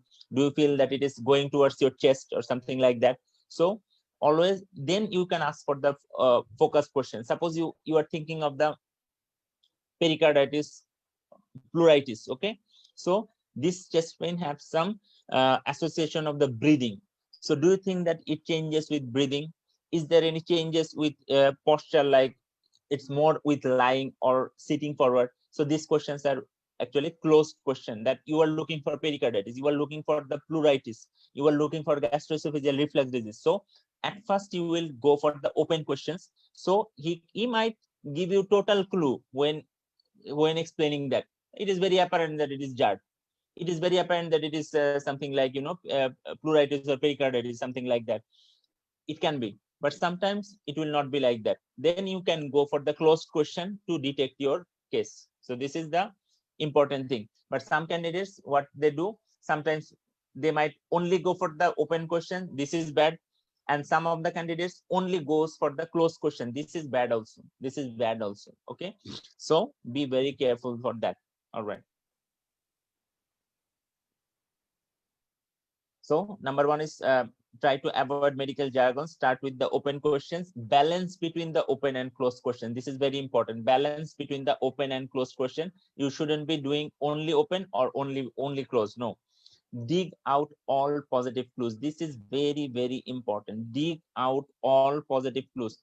In PACES, in station 2 and 5, they will be giving very, very, very limited number of positive clues. Okay, very limited, because even while we practice in the PACES work, we give some more clues to see that, okay, it is in your mind or not. We try to give you some more clues. But in PACES real exam scenario, the positive clues will be very limited, hardly 3 or 4, not more than that. Trust me, only 3, 4, or highest 5 positive things will come out from the history taking. And in station 5, mostly 2 or 3 positive things will be there. So whenever you get that, suppose he tells that I have the headache. So what sort of headache is it? Is it the migraine? Is it the tension headache? Is it the raised ICP? What it is? Okay. So dig out the headache. If he tells you that I have the racing pacing of the heart, okay, so what sort of racing pacing of heart it is? Is it only the sinus tachycardia? Is it the atrial fibrillation? Is it regular? Is it irregular? Is it all through the day during the stress? What sort of it is? Relations with taking coffees. So whenever you get some of the clues, any positive clues, dig it out and dig it out. This is very important. Okay. So many candidates, what they do, they leave it without digging it out. Like, okay, you have a headache. Okay, this is a point. I have taken the headache, but what sort of headache is it? It can be related to obstructive sleep apnea. It can be related to past history of migraine. It can be some space occupying lesion. Okay. So many things it can be. It can be meningitis. The patient might be having headache with fever as well. So many things it can be. So some candidates will actually ignore that. And they are only focusing on the presenting complaint they are given to. They will not assess that. So it is a bad thing. Okay. Okay. So maintain the eye contact, ensure verbal and non-verbal communication. So some head nodding, some empathetic look. If the patient is taking some sad story, or I'm very sorry. So some head nodding, some expressions. So don't be a robot in front of your patient. Don't be a robot. Some of the candidates, they don't have any emotions. Like patient is telling that my son died, my father died, my mom died. Okay, then the next question is, so with whom you are living, without saying a simple sorry. Okay, or he might tell some other history with a sad story. So it is a very non-empathetic doctor. And sometimes, patient is wanting some, what should I say, your attention. He is trying to bring some attention. Okay, so you are not giving that. You are only focusing on the diagnosis and differential. These things are bad. The examiner will write in the exam paper that the candidate is a poor listener. Candidate is poor listener. It is also very much assessed that whether you are keen to listen to the patient or not. It is not about, always keep it in your mind, it is not about the diagnosis and differential diagnosis always. I don't say that is unimportant. This is important, it's okay. But the thing is that a bad listener will never pass. In station 2 and 4, a bad listener will never pass. And that a doctor who doesn't have a empathetic sense will never pass. You have to show the empathy. If you only focus on the diagnosis, only focus on the task, you will never be a good candidate in station 2 and 4 at least. Okay, you will definitely have some less marks. So be empathetic, try to show empathy, have some head nodding, and give some emotions. If it is good, give some smile. If it is bad, give some sad vibes. So show it so that you are a good listener, and it will help you. Okay. So then coming to the point of, don't be judgmental, don't make your patient feel guilt. Okay, like your patient is having a patient of bronchogenic carcinoma. He takes he smokes a lot. All right, he smokes a lot, even he is continuing the smoking. So right now the patient is just asking that, so do you smoke, sir? So now the patient tells that I take 20 cigarettes per day. So now you might tell that, okay, smoking is very injurious to health. Okay, and the condition you are having, I am suspecting, is due to the smoking you have did for last 10 years. So it is very bad. Okay, and you need to stop it immediately. This is called judgmental comment. Okay, that you are making guilt to your patient. Okay, so this is called judgmental. So some of the risk factor, like you have eaten too much, or you have taken some junk foods, you have taken some this, your food habits are like this, that's why you are having this sort of weight gain, and some these things have caused some hyperlipidemia and causing some heart problems. So you are making your patient guilt that you have this, and that has caused this. So this is called the judgmental thing, and the patient will never be happy with you. Even he is doing this thing, he knows that he is a smoker and smoking is bad. He knows that he takes lots of burgers and that has caused the heart disease. But if you, even in the real chamber practice, in the OPD that you are doing right now, if you do this, always keep it in your mind that the patient will never be happy, because you are hitting his weak point. And whenever you will hit the weak point, that patient will never love you. Trust me, never do that. Always, okay, listen to that with empathy. Okay, I see you have smoked. All right. So Mr. John, let me explain you. As you are having some problems with cough and it doesn't seem good, and I really want to share with you one thing, that it might be related to your smoking. Okay, so it is better that if possible you can quit smoking. Yeah, because you know that it is quite injurious to health and it might have some bad impact on the condition you are having. So it is very important that you stop it right now. What do you think about that? Then try to assess his view, that what he says. Then tell that, okay, if you permit me or if you allow me, I will tag you with the smoking cessation clinic. What do you think about that? So excellent. So this is not judgmental. Okay, so be polite with these things. Also, these things are very important with the sexual history, with your alcohol history, with some sort of sometimes some sort of recreational medications. Sometimes these cases will be given. You have to deal these things non-judgmentally, smartly, without making your patient guilt. This is very important. Privacy is very important. You have to be very smart here at this point. And many times during the taking the mock, I have seen the candidates doing very poorly here. Suddenly they ask about these things. Sometimes about the sexual history. They suppose suddenly they ask, so how many partners do you have?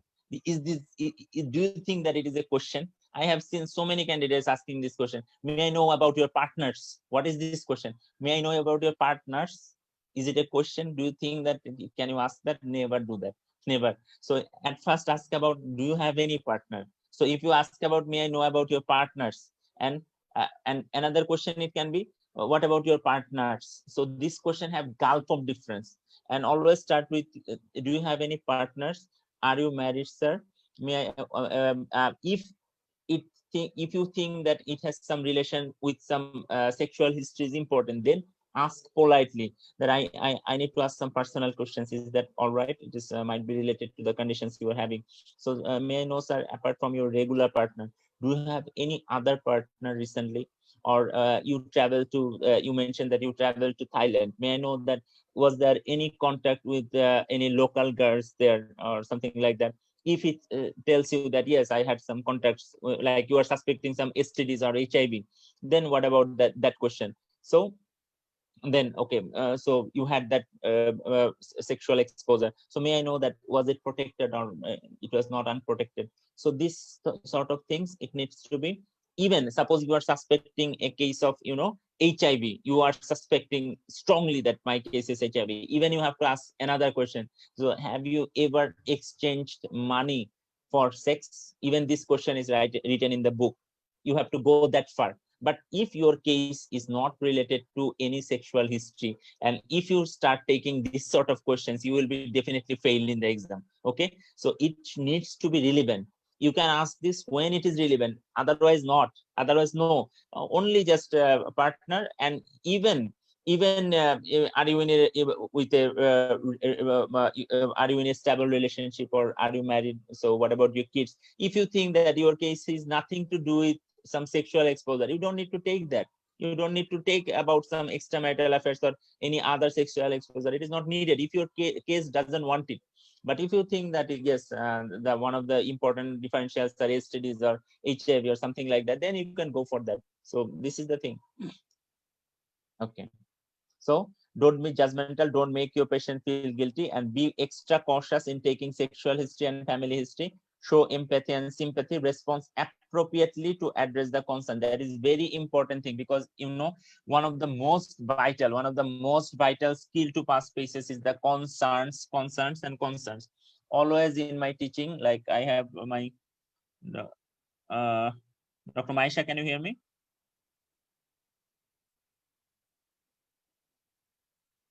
Dr. Maisha, can you hear me? Okay. So the thing is that the important thing is that the concerns. So what I was trying to say, those from always in my teaching, I tell you one thing. Okay, one very important clue I tell you all. So suppose a candidate, if they tell that we have after giving your exam, okay, you will definitely call me, right? I will call you, or you will call me about some sort of exam experience. Okay, some sort of exam experience. Like there are some sort of scenarios that might happen. I want to share those experiences with you right now, because these have great impact. Okay, there are some sort of scenarios after the exam. Okay, so what are those? Okay, what are those? Some candidate might tell you that actually I missed one or two clinical case. Okay, one or two clinical case, but my other station was okay. My station 2, 4, 5 was okay, but I think that I have my one case was wrong. I missed the cardiac diagnosis, and I am confused about another case. So if he tells me this feedback that my station 2, 4, and 5 was intact, that was very good, and I missed one case.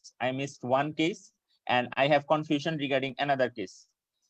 Just I am giving some clues. So with this combination, I want to ask Dr. Zaman, what do you think? This candidate will pass or not if he's telling right? Dr. Zaman. I think he will pass. He or she will pass. Okay, okay, Dr. Zaman. So with this scenario, those who are new, just have this assessment. Okay, this is very important. What I told, he has missed one case and confused about another case, but his station 2, 4, 5 was excellent. Okay, excellent. That Dr. Zaman is absolutely right. He has chance of passing the paces, mostly 80%. Why 80%? Because the station 5 will cover that one clinical case. Okay, so he will pass. Number one, this is one combination. Okay, so he will definitely, there is high chance of passing. Number one. All right, now come to the point. Suppose this question is for Dr. Farhan Saleh. Okay, Farhan Saleh. Suppose a candidate comes after the exam and he tells you that okay, like all the cases were good, like all the clinical cases were good, and station 2 and 4 was good. Station 2 and 4 was good, and my but I think that I am not satisfied with my station 5. Both the cases were plus minus, and I was not happy with the both station 5. So what do you think, Dr. Farhan Saleh? There is chance of fail because station 5 carries more marks in all the 7 skills. Yes, exactly. So if the both station 5s are failing, okay, so there is chance of failing. You are right, Dr. Farhan Saleh, but even if he thinks that 1.5 is okay, suboptimal, okay, so even then he can pass. All right, suppose 1.5 is not okay 100%, but he is thinking that he will get 24, 25, then he might pass. But with one case maybe very bad like 20, 18, but another case like 24, 25, even he might pass. So this is another combination that might happen. All right, so suppose another combination, it is for Dr. Arif. Okay, another combination. Suppose the candidates tell you that I had time issues. Okay, I had time issues, particularly in case of station 2 and 5. Okay, because this station we have very limitations of the time, and I have I think that I had less time during station 2 and 5. What do you think about this candidate? Like, he tells you that his all the clinical cases were good, okay, and station 4 was okay, quite okay, but in case of station 2 and 5 he has some problems with time management. What do you think with this combination, Dr. Arif? Can you hear me?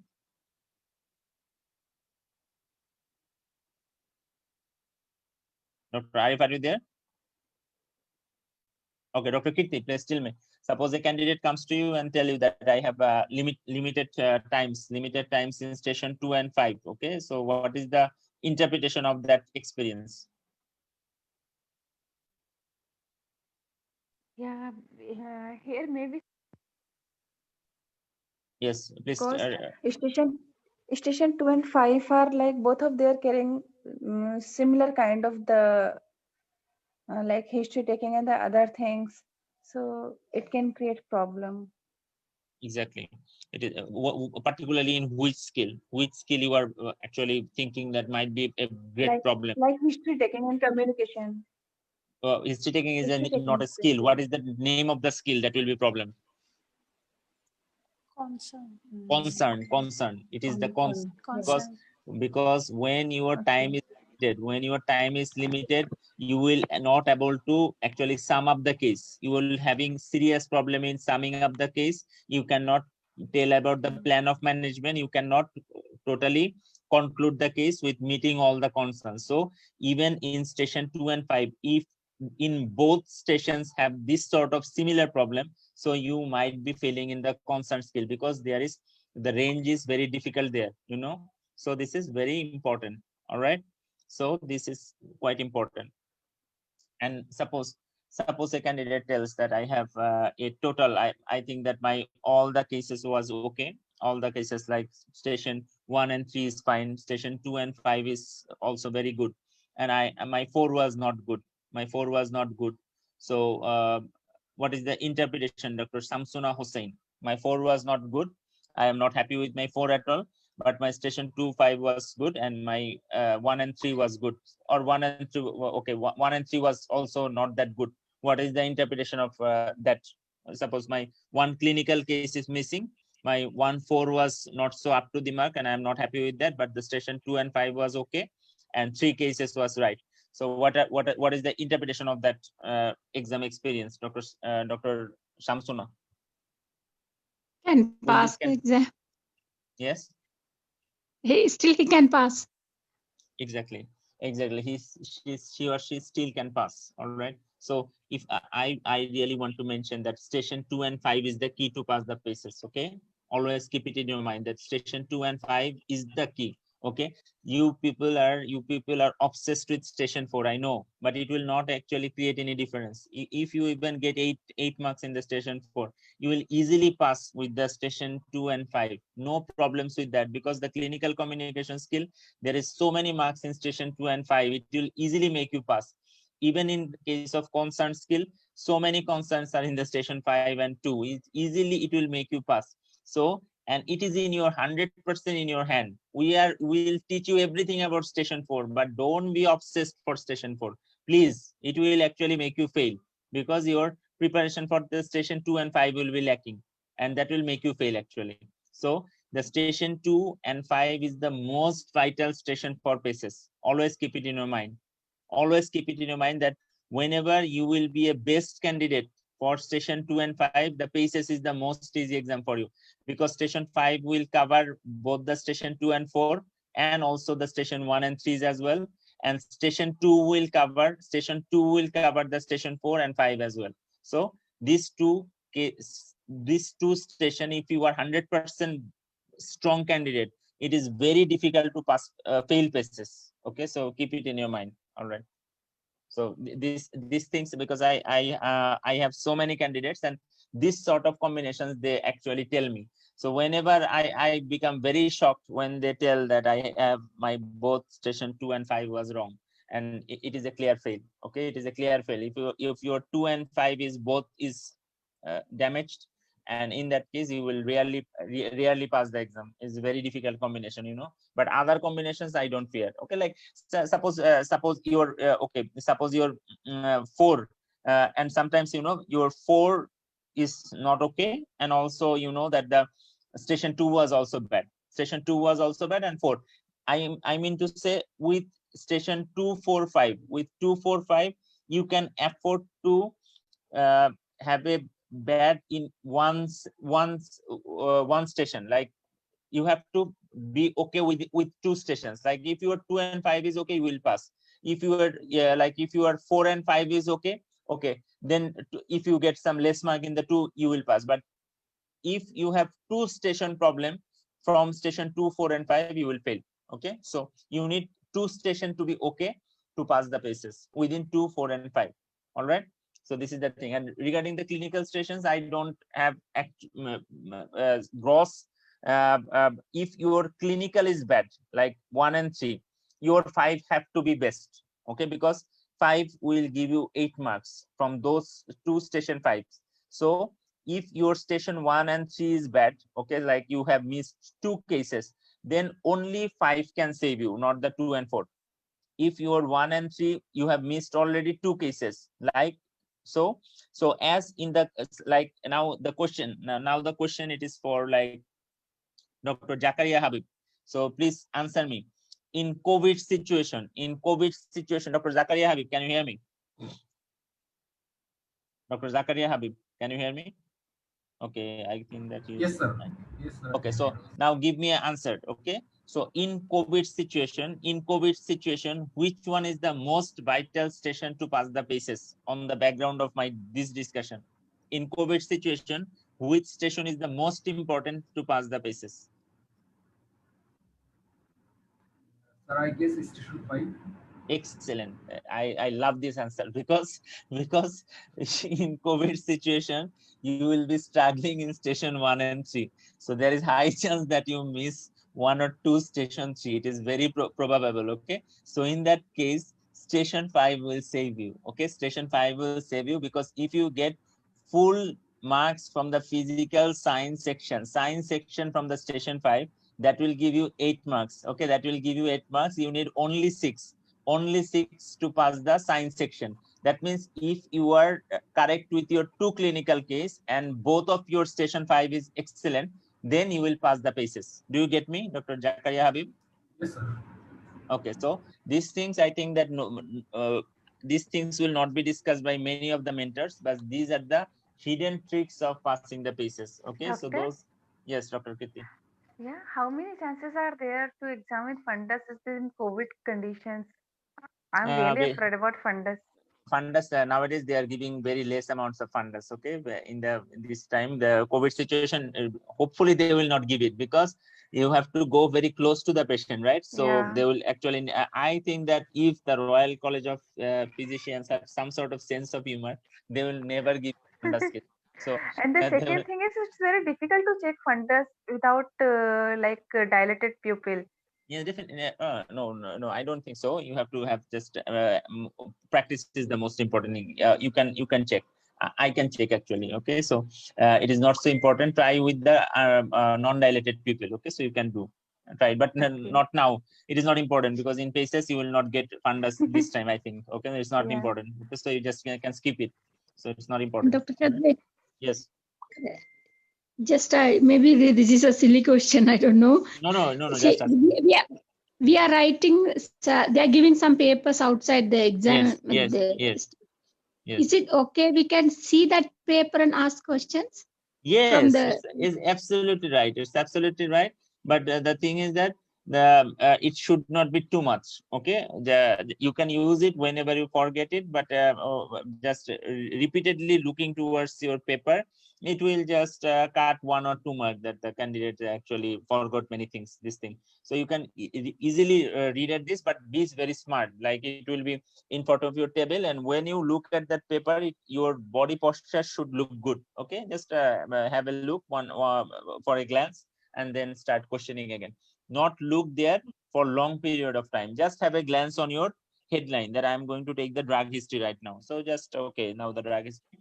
Yeah, you just Okay. start talking with the drug history and give a tick mark that I have taken the drug history. Fine. So this is the thing. Okay. But be Thank smart. you. Smart while you take that. Okay. Okay. Thank you. Okay. This is the thing. Thank you. All right. So now this is the thing. Oh, all right. So now starting perfectly makes a good impression. This is very important. Starting perfectly, already I told that. So how you can tell that after entering the room, greet the patient, introduce yourself, and explain the purpose of the interview. Shake hand, not in the painful condition like RA. So good morning and afternoon. Hello. Name of the patient. I am Dr. Shadli. Pleased to meet you. Please take your seat. I have read the letter from your GP who referred you to me because of you are having these problems. In the next 14 minutes or so, we will discuss about your problems to arrive at diagnosis and arrange proper management plan. If you have any questions or doubt at any time during the interview, please feel free to interrupt me. Shall we start now? And during our conversation, I will take some note. It will be strictly confidential. Is that all right? So please, those who are having some problems with, this introduction, or some problems with accents or something like that, or some of the even my English is not all right, so we might have this sort of problem. So those who are struggling, with sentence making, like who are from Bengali medium or who are not from the English background, we have some weakness. Definitely, I am from Bengali background, so I have some weakness. I know that, I acknowledge that, but I have to overcome that. So what I did, or what many candidates did, so always try to note vital important lines, that how I will start my station 4, how I will start my station 2. So make a note on your notebook and always try it. Always try it very, very fast, very fluently, so that it seems like that, okay, this candidate's starting is like a Englishman. So it looks very good, very smart. So always try that. Weakness is there to be overcome. Okay, so it is not like that you cannot overcome your weakness. Whenever there is a wall, God has given you power to break it. Okay, when there is wall, you can break it. Always keep it in your mind. There is definitely a way. You have to do that. So I have seen so many obstacles in my life, and I have seen that I have got somehow any way to overcome that. If you have any problems with English, so write it down, and the common station 2s, common station 4s, all make notes and write it down, that what will be the question, and practice it frequently, so you overcome your English weakness. So it is easily doable, and many candidates have passed like that. All right, so this is the thing. Okay, so that is the important things I have tell. And history of the presenting complex, I have already told about that. I'm not going to that. The past history, all about the things. Now I think that the most of the things I have done, I will give you the this details things as a note basis. So please go through that note, and everything is given there. Like you can see that, ask the question that are not discussed before. This is the systemic query. I have given everything, like head area, headache, abnormal movements, weakness, any pins and needles, or any nervous system question, eye questions, ENT questions, everything. So I have given these things to you. So go through it, and this note will be very much helpful for you. I have gathered different sort of informations from different sources from you, and it will be more than enough for history taking. I think I will give you after the class. Now we are going for the mock session. It is 12. I'm giving you a break of the 5 minutes. Then I will start the mock session. Okay. So, and then I will tell about the candidates for the practicing.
Okay, so we start our session right now. So I will start with session 2. Okay, so Dr.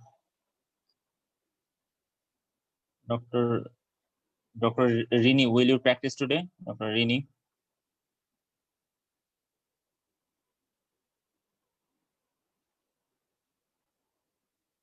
Hello?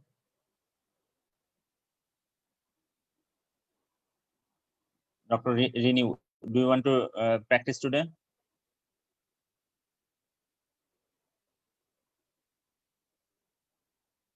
Yeah.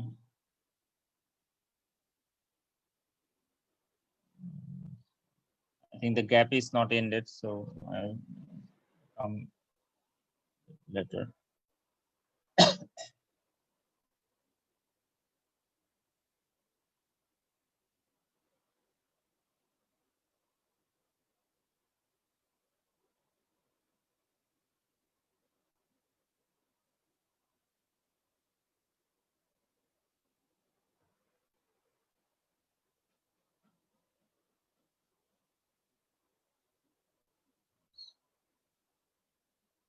So this is the case. We have to start. Dr. Shamsuna, can you hear me?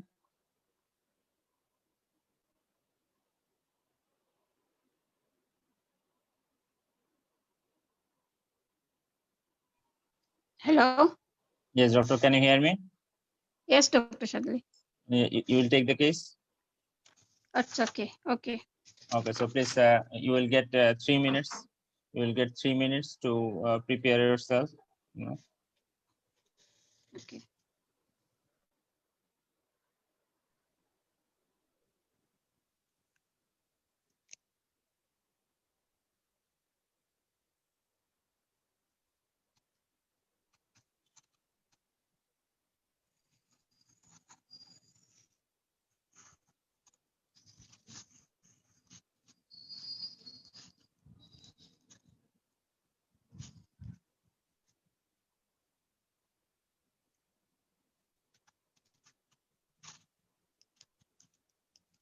So our patient's name is Mr. Daniel Walker, a 35 years old man. All right.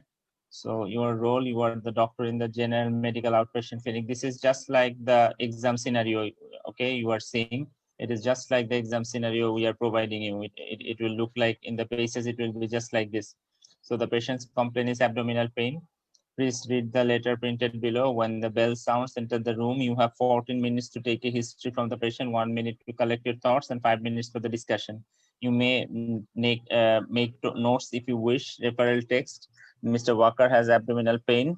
Pulse is 72 beats per minute. Blood pressure 130/80. Hemoglobin 110 gram per liter. MCV 74. MCH 23. Creatinine 88. Electrolytes sodium 138, potassium 4. I would value your opinion as to what is going on here. Yours faithfully, the GP. Okay. So your task is to elicit a history, assess the patient's view of their problems, and clarify what matters most to them.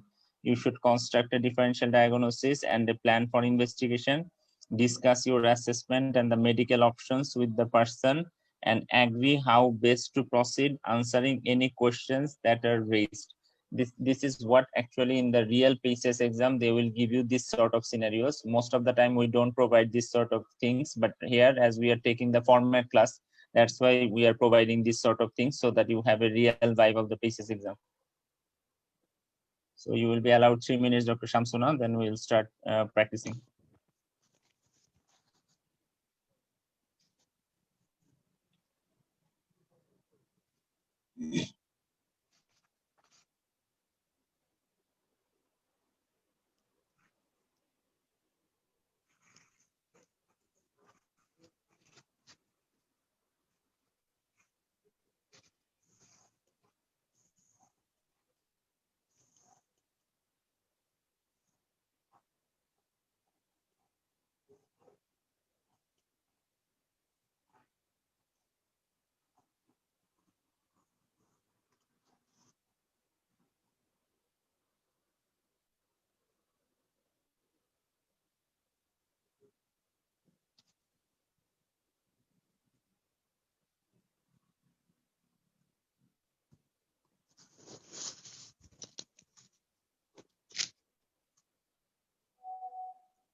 Okay, so we can start, right? Okay. Dr. Shamsun, are you ready? Inshallah, I will try. Yes? Yeah, I will try. Yes, you will try. Not to try, you have to do well. Be confident. Be confident, because you are going to pass the exam, right? Okay. Start. Good afternoon. I am Dr. afternoon. Samsuna, the medical officer in the outpatient clinic today. Are you Mr. Daniel Walker? Yes, I am. Are you 35 years old? Yes, doctor, I am. Nice to meet you, Mr. Walker. Okay, nice to meet you, ma'am. So, okay, today we are going to discuss about your condition. Is it okay with you? Yeah, doctor, it's okay. Okay, while I'm discussing with you, I can take some notes and it will be strictly confidential. Is it okay? Yes, doctor, it's okay. Okay. So first of all, your GP has given me a letter indicating that you have an abdominal pain. Could you please tell me more about it, Mr. Walker? Yeah, doctor, I have some tummy pain for last 2 months, and doctor, it is quite annoying. And I have tried some tummy protection medications, some gastric medications, along with that some painkillers. But actually, it is still there, doctor. You know. Okay. So it started for 2 months now. This is the first time it's happening like this? Doctor, previously I had some pain, but for last 2 months, and I'm noticing that it is mostly there, doctor. Okay. So exactly, can you tell me where about the pain is? Doctor, it is particularly in my lower tummy, particularly at the left side. I feel more pain. You know. Okay. Is it is going to anywhere else? No, doctor, mostly in my tummy, doctor. Okay. Can you tell me what type of a pain it is? It is like a cramping, or it is doctor, dull? it's mostly, doctor, it's mostly cramping, doctor. It is comes and goes, or it is all the time it is there? No, not all the time, doctor. It comes and goes. It comes like some cramps, you know. Okay. Okay. If you tell that's 1 to 10, where can you put the pain in the severity? Doctor, is like a 4 out of 10 or something like that. Okay. Okay. So anything increases your pain? Doctor, not that much, but I feel that with food, sometimes I have more cramps occasionally. Yeah. With food, it is increasing. Yeah, sometimes. Okay. Okay. So anything relieves it? Not likely, doctor. Not always. Okay. So it is in your left lower abdominal cramping pain. Yeah, doctor. Okay. Yeah. So can you please tell me about what about your water work? It is Water regular? work, my water work. Yeah. Water work is fine, doctor. So do you have any blood in the urine? No, no, Any high increasing frequency? no, doctor. Okay. So you have any fever with it? Fever, doctor, no. Any loose stools? Yes, doctor. Occasionally, I have some loose stool, doctor. Uh-huh. So can you elaborate more about the loose stool? What is the consistency? Doctor, I think that the consistency is very soft occasionally. Sometimes it is, sometimes I feel that it is like the consistency is not for like formed stool. Occasionally, I have some watery stool. Occasionally, it is just there. And sometimes it is very difficult to manage. Sometimes even 3 to 4 times, doctor, I have to go for washroom. Okay. So after passing, going for the bowel work, you feel the tummy pain is improving? Sometimes I feel that it is quite a few just a bit better, not it is still there but not even completely all right. Okay, but it's a bit better, doctor. Oh, but another thing I want to mention, occasionally I also feel that I have some hard motions as well in between the attacks of diarrhea. Sometimes I have some constipations as well. Okay. Okay. So do you find any blood in the stool? No, doctor, I didn't notice anything like that. Okay. It is your stool is flushable? Yeah, it's flushable. Yeah. Okay. So you have any vomiting or No, doctor. any difficulty in swallowing? No, doctor. Okay. So do you have any loss of appetite? My appetite is okay, doctor. Still. Any loss of weight? Yeah, doctor, and I lost some weight, doctor. I lost around 6 kg weight, doctor. Uh-huh.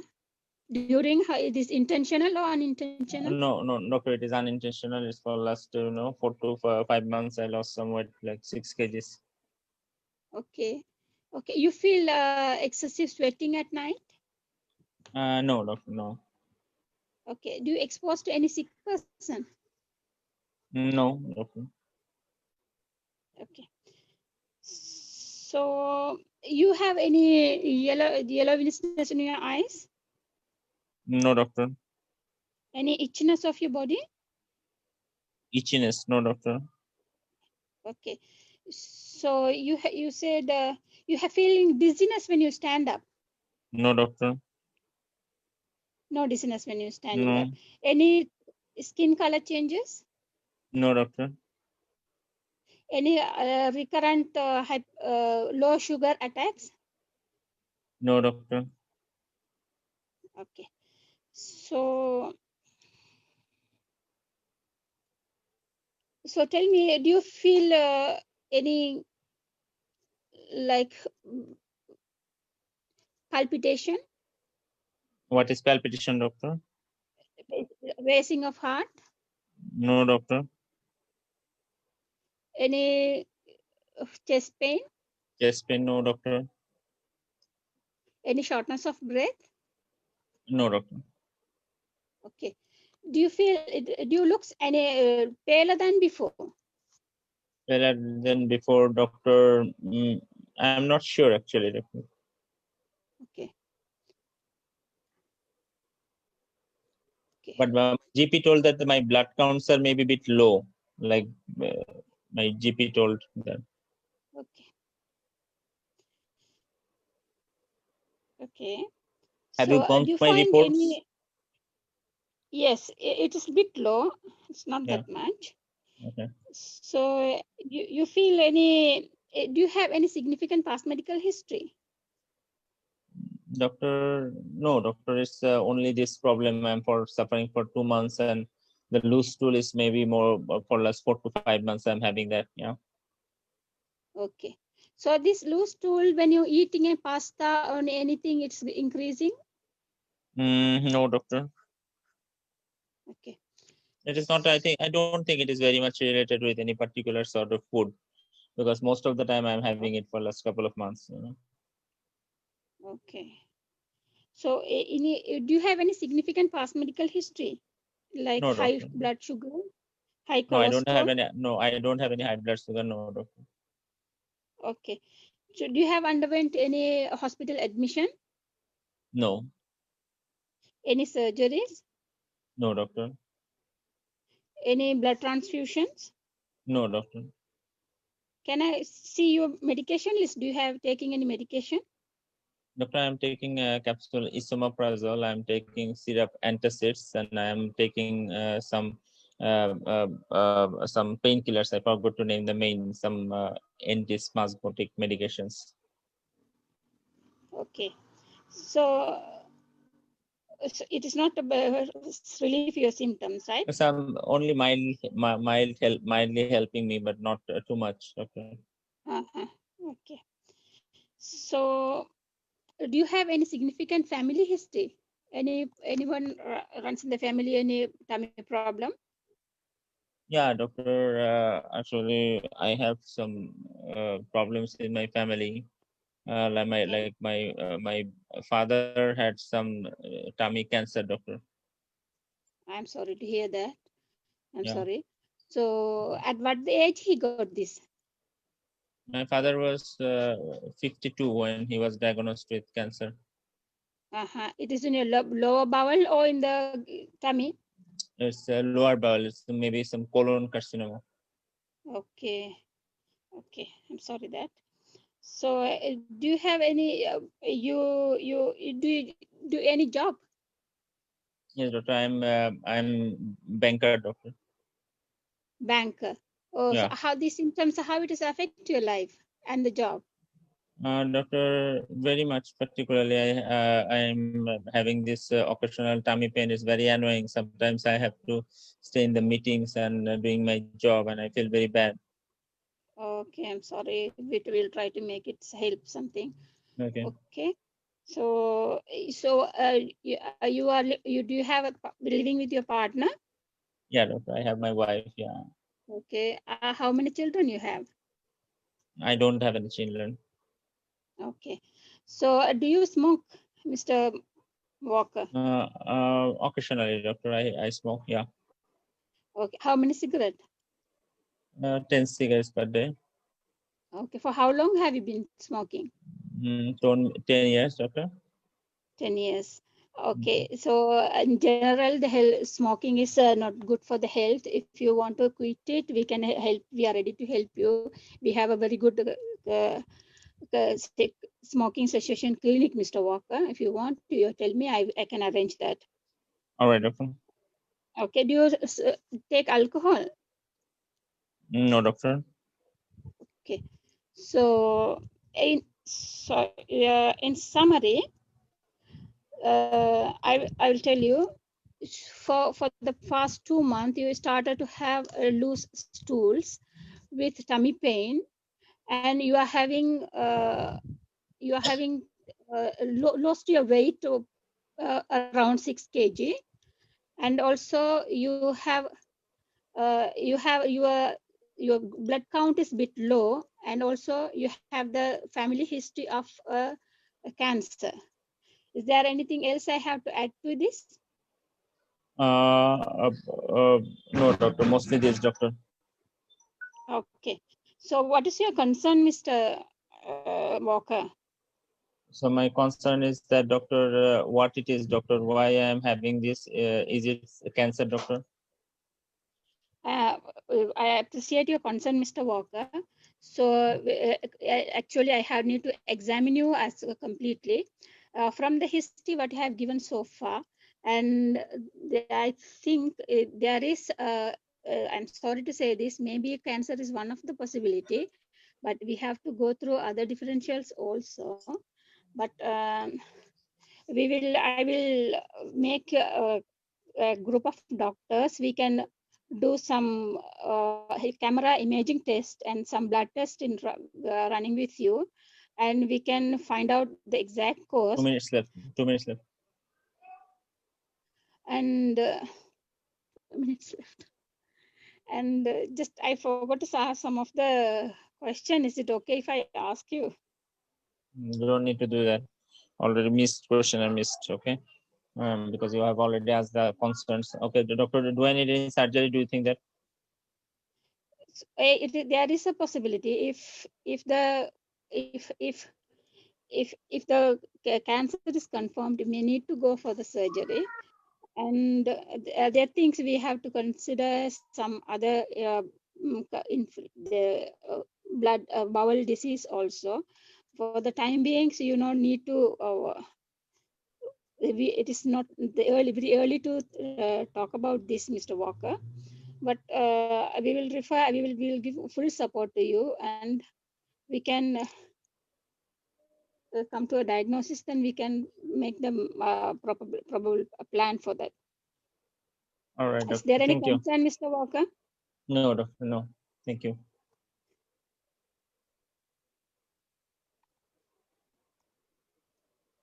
Thank you. All right. Timing. Okay, that's fine, doctor. No problem. We just have 30 seconds left, so it might happen. All right, so doctor, may I know that what is your positive finding that you got from the history? From the history of Mr. Walker, he is a pretty young man with complaining of altered bowel movement with abdominal pain and loose motion with a hard stool, and he has lost some weight, and also he has some anemia. All of these things, and with the family history, my first diagnosis could be a malignancy is going on. The Okay. second possible history we can diagnosis, it could be any inflammatory bowel disease we have to consider. At the same time, we have to consider the irritable bowel syndrome also, but weight loss is going very against that. And gastritis. Somehow it can be something like, celiac disease somehow. Celiac disease is it is because he has not aggravated by any food like pasta or anything. It's not related to much food, so just I couldn't related to this. But you can, in case of UK context, always keep it in a differential, even at the bottom of the list. Okay. All right. So apart from that, so you are thinking of the malignancy, right? So what are the risk factor for that? The malignancy here is the familial history also. It's one of the risk factor. Very nice. He is smoking. He's a smoker. It is one of the risk factor. Okay. And I couldn't find any risk factor. Okay. So doctor, can you please mention me that how many members of the family are affected? Have you asked for that? I told about the father, that the father is affected. So have you asked? I other didn't members? elaborate it. Yeah, I did not elaborate it. Why it is important, do you think? Can you please tell me for my other candidates why it is important? Yeah, because there is a condition of familial non-polyposis coli. Okay. It is the 3 family members should be affected. The one should be the first relatives. Something like this. Yeah, that is the modified Amsterdam criteria is there, like hereditary non-polyposis coli, like, and there is a definite definition for that, hereditary non-polyposis coli. So you have to establish that how many members are affected, and is it persistent in 2 or 3 generations? Like here, actually, the patient's father and his uncle and the grandfather, 3 had the colon cancer. Okay, 3 had the colon cancer. You miss that. And actually the father died at 52, that is not the problem, but the uncle died at the 43. Okay, but you missed that history, and that was the very, very dangerous thing you did. And actually in the calibration, it was that the father, uncle, and the grandfather had the colon cancer, but the uncle died at the 43. So these actually strictly pointing towards the diagnosis of hereditary non-polyposis coli.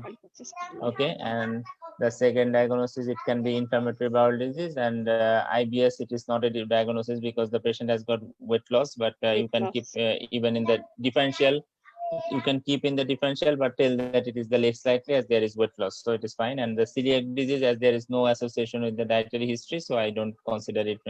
I can keep it at the bottom of my list. All right. So keep it like that. All right. So what are the investigations you will do for the your diagnosis? I will do the basic investigations, like I have to reconfirm the full blood count and RFT, LFT, and What is a specific diagnosis? How will you specifically diagnose the condition? this is a carcinoembryonic antigens and the imaging colonoscopy And biopsy. okay, anything else? And we have to go for a CT abdomen and for a, if anything is staging. Staging. Which sort of CT scan is actually preferred for the staging of this sort of tumor? Which sort of CT scan? Is it normal CT scan or something else you want to consider? It is PET scan. It's very good, very good. It's PET CT scan, very good. And another thing, stool OBT, you missed that. Stool OBT is very important. Okay, Yeah, so colonoscopy, bioscan, stool OBT. Yes. So if the suppose you're in case of hereditary non-polyposis coli, if the patient is stage 4 CA colon, so what will be the mode of action? What will be the mode of management? This, if it is stage 4, we have. Will you go? Will you go for the? Will you go for the chemotherapy or the? Will you go for the chemotherapy or will you go for the surgery or any active management or the palliative? It should be the palliative then, because it is stage 4 and it is spread out of the colon. You have to go for the palliative management. Excellent. All right. Yeah. So doctor, can you please tell me the modified Amsterdam criteria for the hereditary non-polyposis colon cancer? Modified Amsterdam criteria. Sorry, actually I forgot. As far as I remember, that is 3. Just now you told, na? There is 3. Okay, let me explain for all. Yeah. Okay, let me explain. So 3 or more relatives with the colon cancer. Okay, 3 or more relatives with the colon cancer, at least 1 first degree. Okay, at least 1 first degree. Number 1. Number 2, colorectal cancer in 2 or more generation. Okay, colorectal cancer in 2 or more generation. Here the grandfather, uncle, father, so 2 generations were there. Okay, so another thing is that at least 1 member affected under 50 years of age. That is very important. That the uncle died 43 years. This is very important. And another thing is that another condition, that is FAP. Okay, another is FAP, that is familial adenomatous polyposis is excluded.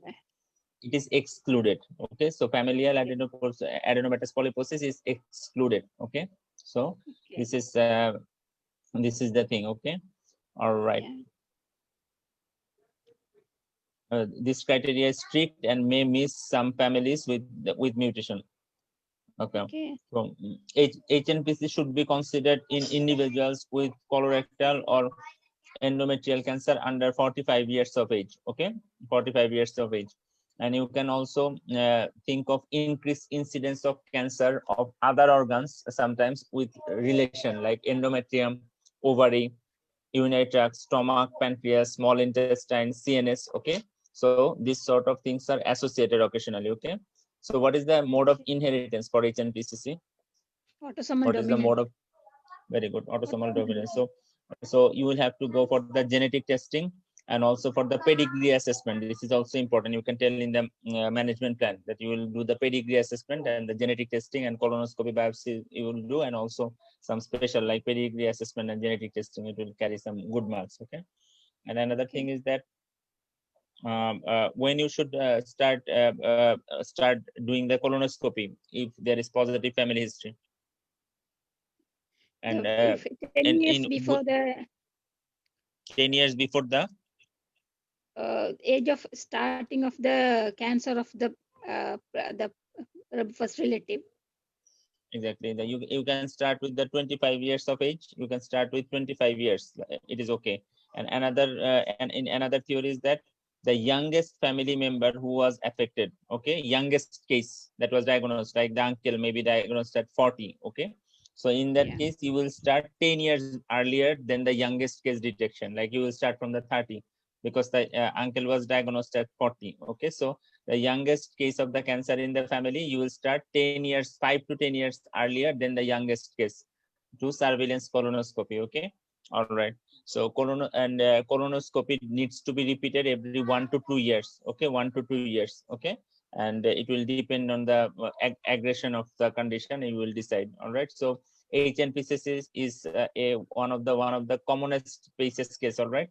So everyone go through details of the colorectal cancer management and everything. I have already discussed the vital things here, but you can go even more deeper. Okay. So it is the important thing you have to do.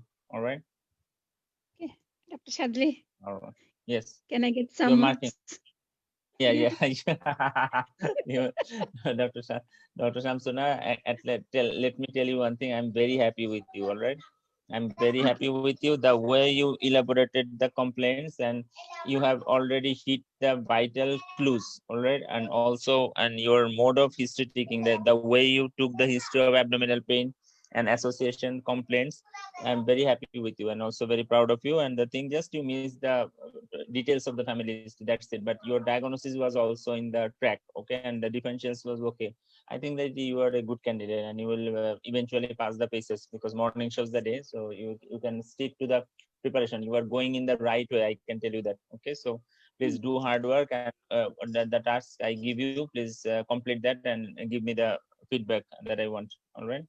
Okay. Thank you, Thank doctor. you. And the marking here, I will give 16 out of 20. Okay. 16 out of 20. Okay. Okay. Okay. But another thing I want to mention, that actually you missed some questions. Okay. Here, when the patient have loose stool and weight loss, okay, you have to take the sexual history, and you miss the travel history. Okay. And this is very Yes. important.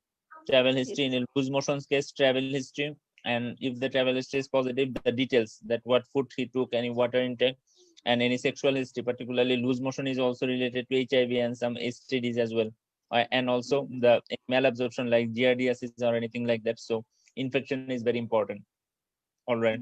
And another Yeah. thing is that you have I already told you earlier that you have to take the short past medical history even earlier, but you did that after the systemic queries and all. So if the case was something else, you could fall into trouble. Okay. So Yeah.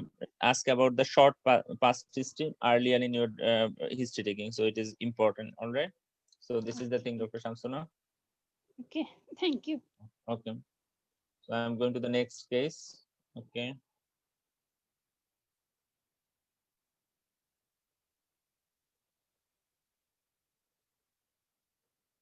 Dr. Farhan Saleh, can you hear me? Yes, I can hear you. Okay, so you will take the case. Okay, so just I'm going to share my screen.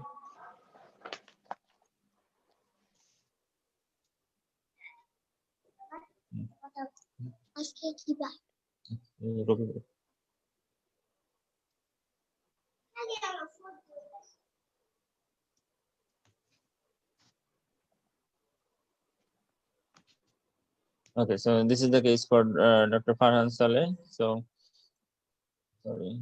Okay, the name is same. Okay, so the patient's name is Mr. Daniel Walker, 30 years old man, and the patient presenting with complaints. Okay, patient. Okay, ठीक है sir. So Mr. Daniel Walker, 30 years old man. You are the doctor in the general medical outpatient clinic. Your presenting complaint is collapse. Okay, so these are the vitals given. Pulse is 72 beats per minute and BP is 130/80. So Dr. Farhan, you will get 2 minutes time for actually making the case. Okay. Okay. Okay.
Let's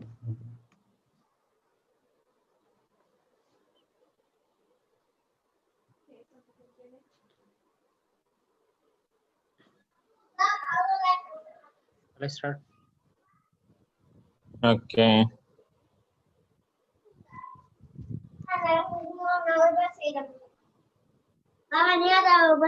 Yeah, একটু পরে শেষ করে নিন। Let's start. Hello, I'm Dr. Farhan, one of the doctors in the General Outpatient Department today. Are you Mr. Daniel Walker? Yes, yes, Doctor, I am. May I confirm your age, please? Is 30 years old? Yeah, Doctor, I am.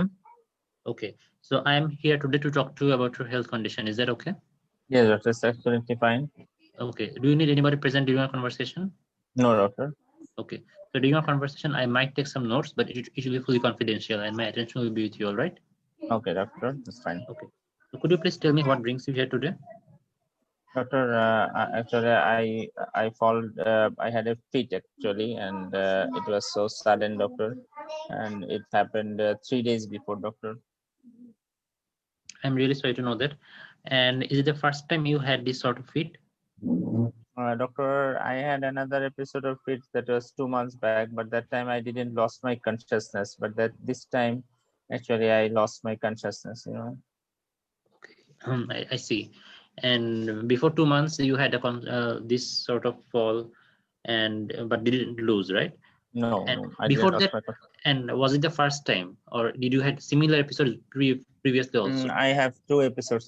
One episode was 3 months Okay. back, Doctor, and that time I had only for failed, Doctor. That's it. And recently, the one I actually lost my consciousness, Doctor. Okay. And could you please tell me what were you doing in both the time? The first episode, actually, I was in the bank, Doctor. I was in the bank, and that time actually I had fainting attack when I was waiting in the bank queue, and Okay. I suddenly fall, but I could I just covered myself, and I didn't have any much problem for long duration. But recently the episode was quite dangerous, I think, recently that I had 3 days back. Okay. And what are you doing this time, 3 days back? Doctor, I was actually I was just jogging in the morning, Doctor. Okay. And did anybody notice you when you had this loss of consciousness? Doctor, no. I was actually jogging for a long time. Actually, I was running and I was it was quite long run, I think. Okay. And and before this, when you lose your consciousness, did you feel anything like strange sensation, like any sound or smell or vision? No, nothing like that. No. Do you think you have some abnormal shakiness of your body? Could you remember?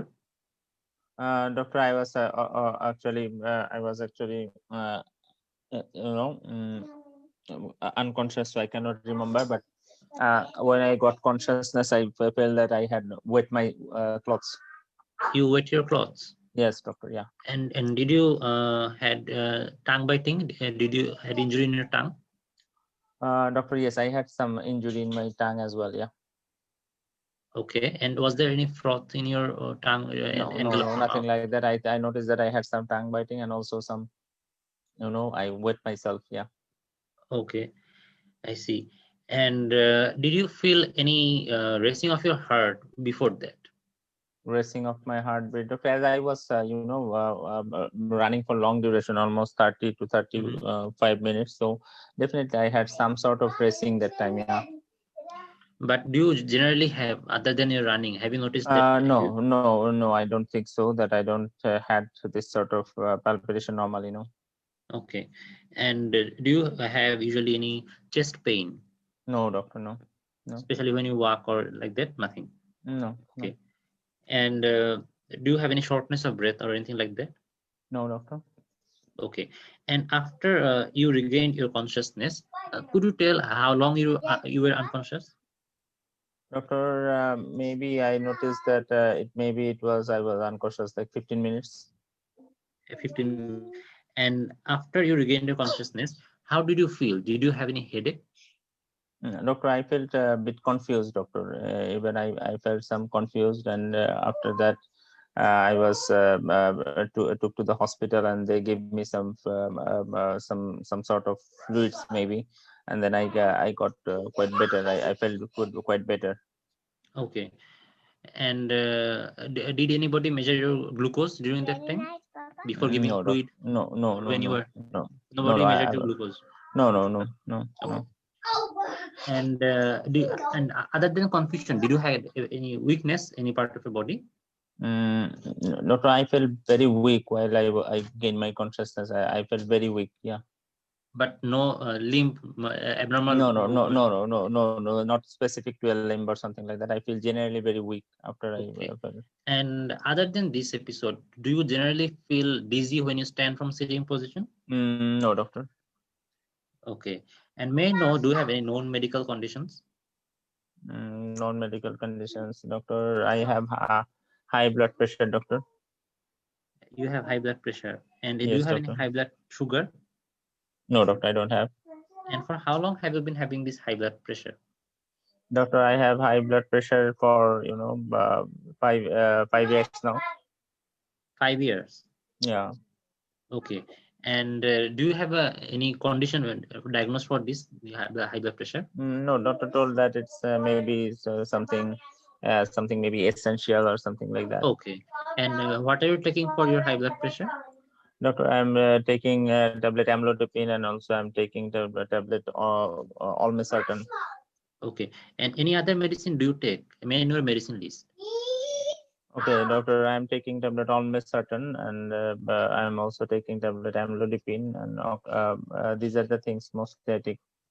Okay. And was there any recent change of your dose or any increase of your dose? No, nothing like that. No. And have you tried any over-the-counter medicine recently? No. Okay. I'm sorry to ask, but I asked all my patients as a part of protocol. Do you take any recreational medicine? Recreational medicine, no, doctor. Okay. Any family member suffering from similar condition like high blood pressure or any other condition like? As far I know, nothing like that, doctor. Okay. Any history of sudden death? No. Okay. Have you? So I will be asking you a series of questions which may not be related directly to your condition, but will help reach a diagnosis. Is that okay? Yeah, doctor. Thanks. Okay. Did you have a fever recently? Fever, no. Any change in your weight? Did you notice? What change? No. Any skin change? Skin change? No, doctor. Any water work problem? Have you noticed? Water work problem? No, doctor. No. Any bowel? Any bowel problems? No, doctor. Okay. And do you have any speech problem anytime? Speech problem? No, doctor. Okay. Any pins and needles anywhere? No. Okay. And do you have any sort of weakness in any time before? No, doctor. Okay. And may I know that do you have any tummy pain? No. Any yellowish coloration of your skin or water work anytime? No, doctor. How is your sleep? My sleep is, doctor. My sleep is okay. Okay. And how is your mood? My mood, doctor, I'm a bit worried, doctor. Why I'm having these repeated fits? Is there any possibilities that I might develop stroke or something like that? I'm quite worried, and I really want to know that is it something very serious, doctor? Okay. I hopefully will reach at something at the end of our discussion. Okay. Let's see. Okay, doctor. Okay. Do you have any specific weather preference? Weather preference, no, doctor. Actually, sometimes it is difficult to tolerate the warm environment. Particularly, I love to do exercises and jog. So when it is very warm, so I sweats a lot, and sometimes it is uncomfortable. I love but the thing is that nowadays it's quite hot. But you don't have any abnormal shakiness of your hand or something like that, right? No, I didn't notice anything because I was unconscious. I don't know what happened. No, not this time. In generally, Okay, do no, you no, have no, no, no, no, no, no. Generally, don't have this. No. Okay. And have you noticed that? But other than you, when you are in hot weather, you do not sweat as much, do you? No, no. Other times it's not. Whenever I go for exercise, I love to jog a lot. So that time I sweat profusely, and I try to take fluids as much as possible. Okay. And do you have any joint pain anywhere? No, doctor. Okay. Any mouth sore? Mouth sore, no. Okay. Do you have cough? No. Okay. And have you come in contact with any sick patient recently? No, doctor. Have you traveled recently anywhere? Traveled recently anywhere? No. Have you ever been hospitalized? No, doctor. Okay. And I'd like to ask you some personal questions, if that's okay with you. Yes, doctor. Okay. And do you have any ever needle sharing or anything like that? No. Any hospitalization? Last earlier, no, doctor. Okay, sorry, forgot. And do you smoke? Yeah, doctor. Occasionally I smoke, doctor.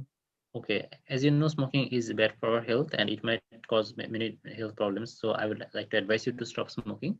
And if you need any help, you can refer to a smoking cessation clinic. All right. Okay, doctor. Okay. Do you drink? Yes, doctor. Okay. Is it within social limit? Sometimes, doctor, I take some more, you know. Okay. Can you tell how many units do you take usually in 7 days? Doctor, sometimes 25, 30 units. Okay. And have anybody told you to cut down smoking, and did you feel annoyed for that? Yeah, doctor, you know, I have been discussing this issue with my GP as well because I'm quite dependent on drinking, you know. Okay. And is it the first thing which makes your nerves steady in the morning? Yeah, doctor, it's act as my eye opener, and that's what you are want to me. Okay. GP already asked about that. 2 minutes left. Okay, so I'd like to advise you, as your GP might have already told you, that please think of moderating drinking, since it can also harm you and cause many problems. So when did you have your last drinking?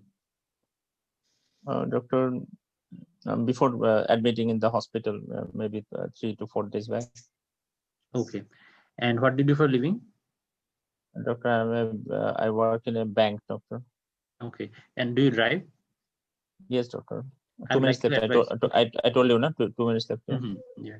Okay. So I'd like to advise you stop driving, okay, for a while. Okay. So what's your concern? Yes, my concern is that, doctor, is there any possibility that I am developing stroke, or is it something that I have epilepsy? Okay. And yes, doctor. Okay. So, Mr. Daniel, the likelihood of stroke is less likely. Okay. And it is a possibility that you might have an epilepsy, but we would like to call it, since it is the first episode, but there's another possibility that you are maybe having some sort of vasovagal syncope. Don't bother about the name. It is a condition where you lose your consciousness due to prolonged water loss from your body and prolonged exhaustion, like you have running, okay, and standing for a long time. This sort of situation can cause to lose consciousness or feel dizzy or collapse. Okay, so we'll run some investigation. We'll admit you and do some blood tests and to see whether what's wrong with you. And we'll also perform some scans of your brain and nerves, so see that whether it is any seizure activity or not. Okay, but till that you have to stop Doctor, driving. Doctor, is it something very serious condition you are thinking of? Do I need any brain imaging like CT scan right now? No, actually, you don't need any brain imaging right now, since it is your first episode, and we will try to see whether any other causes are responsible. Time up, doctor. Thank you. Okay, so what is your diagnosis and differentials, doctor? So my provisional diagnosis is the gentleman is suffering from vasovagal in cases we don't tell the provisional diagnosis. This is not only the diagnosis and the differential. Provisional, don't use that. Okay, so what is the diagnosis? So my diagnosis for this gentleman is he might be suffering from vasovagal syncope, and my differentials for this man is he might have been actually suffering from any seizure activity. So how the seizure and the vasovagal syncope comes together? Because the attack you assessed, do you think that it goes in favor of vasovagal? Because the patient had some confusions. It was like 15 minutes the patient was unconscious. Normally in vasovagal the patient does this patient has this sort of thing. So how it can correlate with the vasovagal? The patient had something like 15 minutes of attack, had some bowel incontinence, and the patient also had some tongue biting. So how correlate with the vasovagal? Okay, so actually nobody observed him. So yes, the clinical features are likely to be a seizure actually, and the clinical the second episode is more likely seizure, but the first episode I think it was vasovagal syncope. Yes, so it can be in the first episode you could, but we are dealing with the second episode, right? So the most the vulnerable thing that happened this time was something else, right? The patient told you about the feet, told about the bladder incontinence, and also the tongue biting, and it was a quite long period. Like patient was unconscious, and maybe 15 minutes he was confused, felt very fatigued. So these things goes in favor of like seizure activity, isn't it? Yes. Okay. All right. So any possibilities, any thinking in your mind that what might precipitate this sort of attack or anything? This could be precipitated by the maybe he was dehydrated and electrolyte imbalance could precipitate this attack. Dehydrated and electrolyte imbalance. All right. Which sort of electrolyte imbalance can be in case of this sort of patients? Anything in your mind? Hyponatremia could be. Hyponatremia. So why the hyponatremia? Because what can be? Can you correlate somehow? So what can be the mechanism of hyponatremia in this case?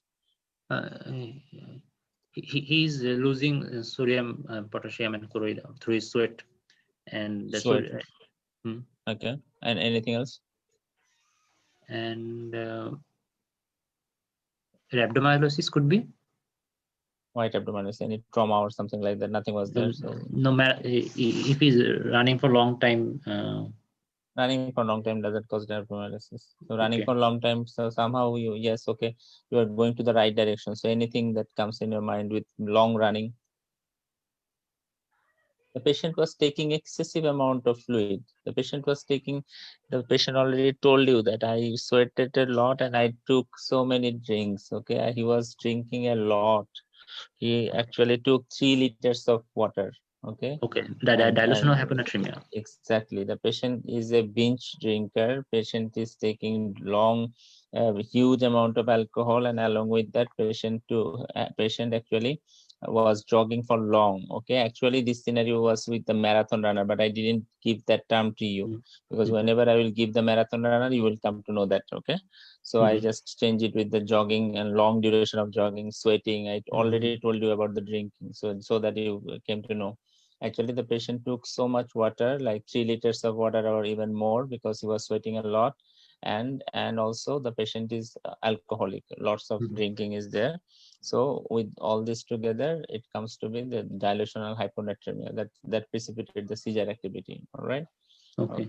So this is the first diagnosis, and another differential you could say it can be some postural hypotension, because the patient is already taking some sort of antihypertensive and also the calcium channel blocker, and both the ACE inhibitors. Both this medication can cause postural drop. So another differential you can say, definitely one differential should be postural hypotension with the antihypertensive medication. So need to be dose adjustment, maybe it can be the differential.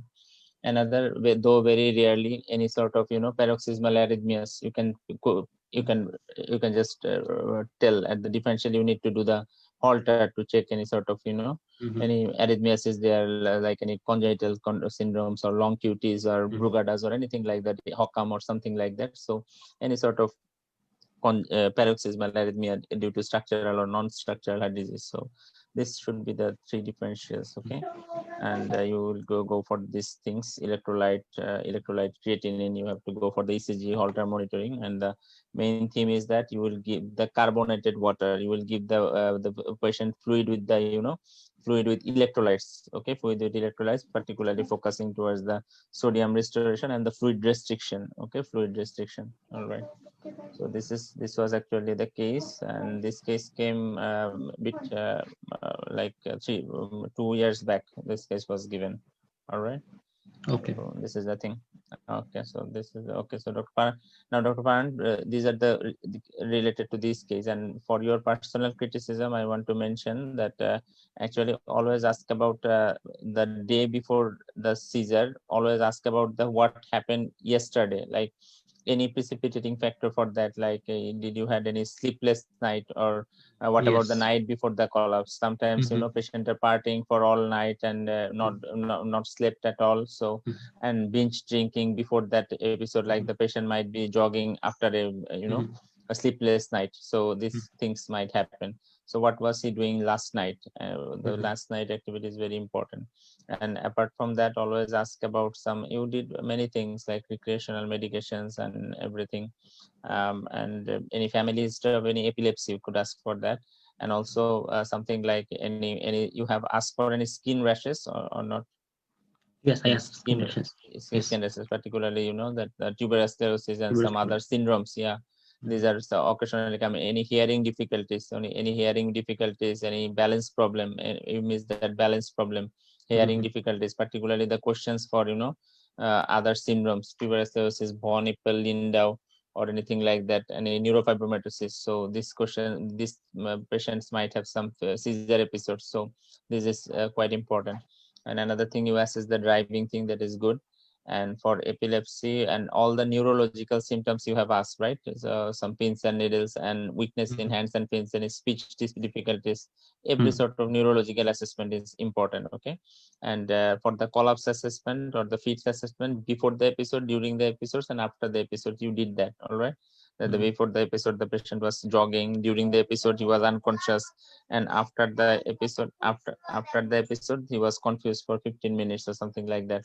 So you did that, all right? But the thing was that you just the fluid thing and the correlation of the dilation and hyponatremia, that was missing. So I'll give you around here with this case, you will get 16 out of 20, all right? Okay. All right. Okay, so now actually it's almost night, like 1 a.m. So we discussed a lot today. So we will go for next session will be totally the mock. Now please write down your next day task, please everyone. Next day task, and I will be highly appreciate that if you write it down, and you also can make your notes in the Word file or something like in the written with a note like pattern. Your vital task is that you will just keep it in your mind that number one is the symptom analysis, okay? Symptom analysis, that means the common PACES case, okay? So if you come with some, you can write down, particularly this case will come frequently in case of PACES, okay? So what sort of questions you need to do? At first is the questions related to that symptom, number one. And second is the differential for that symptom, okay? So you can do the first task today, then we will give you the second task, okay? So like what are the symptoms for headache, okay? Headache, what are the vital questions for headache, okay? So can just I want to take some feedback, those who are online still now. So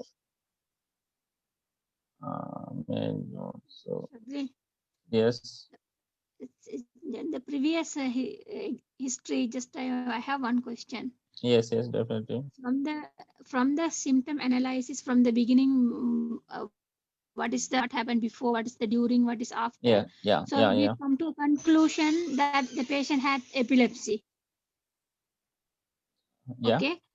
Then still, is it necessary to go through the cardiac sync and the other systems, or it is? Yes, definitely. No, the thing is that not the epilepsy. Epilepsy is something else where there is no cause. Seizure and epilepsy. So this is seizure. Okay, this is seizure, and epilepsy is something else. Epilepsy is actually something. Yeah. It is seizure. Yeah.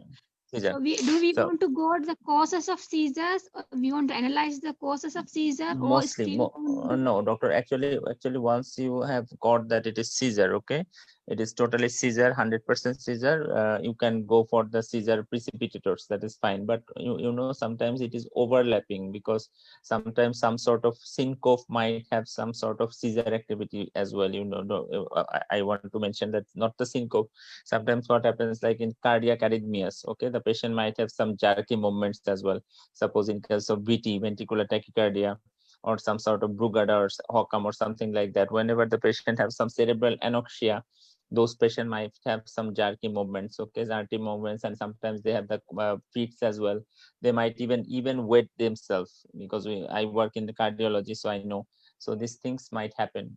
So that's why seizure and syncope is pretty overlapping. Okay, so okay, so these things are quite overlapping. That's why it is better to ask about that. There is no harm in asking that. Okay, so better to ask that. All right. Okay. Sir, Yes. sir, we are asking about postural hypotension and paroxysmal arrhythmia. That's okay, but why do you need to keep them in the differential when it is the clear-cut case of seizure? No. The thing is that in differential always it is not always that in medicine nothing is 100%, because the patient actually was unconscious, and it is not observed what happened, right? No one seen this patient have that seizure activity, right? Because it was not even there was no accompanying person. Okay, no accompanying person, it was not in the hospital, so the activity was not apparent to you. The patient just had the fainting attack, but yes, there is some supportive clue that goes in favor of the seizure mostly. Okay, but there always should be some differentials, because you are not 100% sure that yes, it was definitely the typical seizure attack.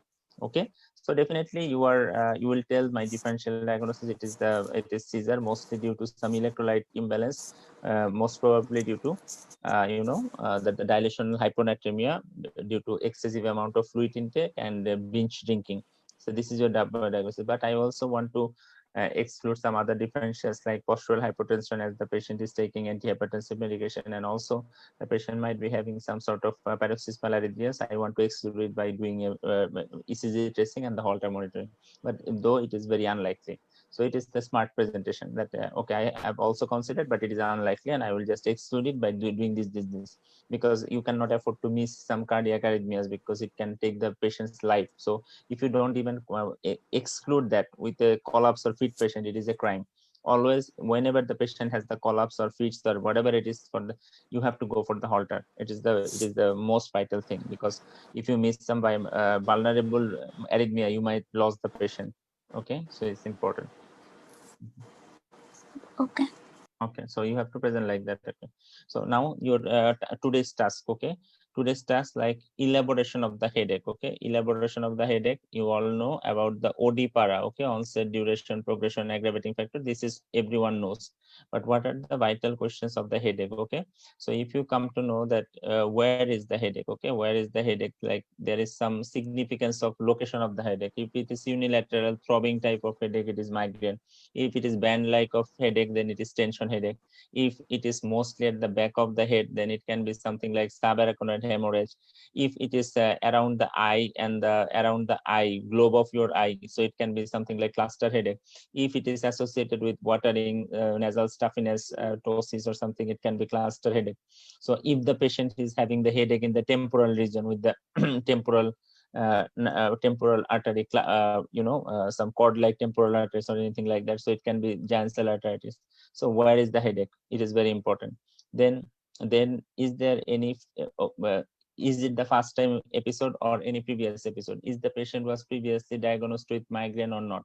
That means past attacks, and what is the frequency? What is the frequency of headache?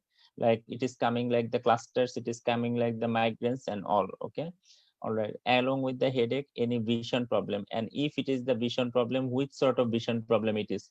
It can be like zigzag lines, flashing lights. It can be like halos around the light. So it can be like migrainous eye problem. Sometimes if the patient is having giant cell arteritis, he might have features of the optic atrophy like for last 2 to 3 days. So he cannot see for last 3 days. So it can be going in forward of the giant cell arteritis. So vision problem, what sort of vision problem it is? Then coming to the point of raised ICP. Okay, what are the raised ICP question? When is the more headache? Is it in the morning and or any time predisposition? Any nausea and vomiting? Any sort of else? Okay, any nausea, vomiting, vision problem, bending forward? So raised ICP question. All right. So another vital questions: do you have any fever or not? If the patient is having fever, it can be meningoencephalitis. So fever is important. All right. So what else? The raised ICP means it can be benign intracranial hypertension. It can be some sort of intracranial space occupying lesion, like it can be normal tumor, it can be prolactinoma, it can be pituitary macroadenoma, it can be acromegaly, anything it can be. All right. And sometimes with the headache, the patient with having any shortness of breath, any fatigue, or any weight gain or something like that, that means it can be a case of obstructive sleep apnea. So you have to assess the headache like this. Okay, so this is my task for you, like that. So what are the most common things that will come in the cases? Number 1 is headache. Okay, number 2 is vision problem. Okay, I am giving you the most vital ones. Number 3, in throat, it can be dysphagia. Okay, number 2, it can be dysphagia. Number 4, you come to the point of neck swelling. Okay, neck swelling. Okay, like thyroid swelling, it can also come in station 2 and 5. Then come to the points of cardiovascular and respiratory: chest pain, cough, shortness of breath. Okay, then come to the abdomen, come to the abdominal pain,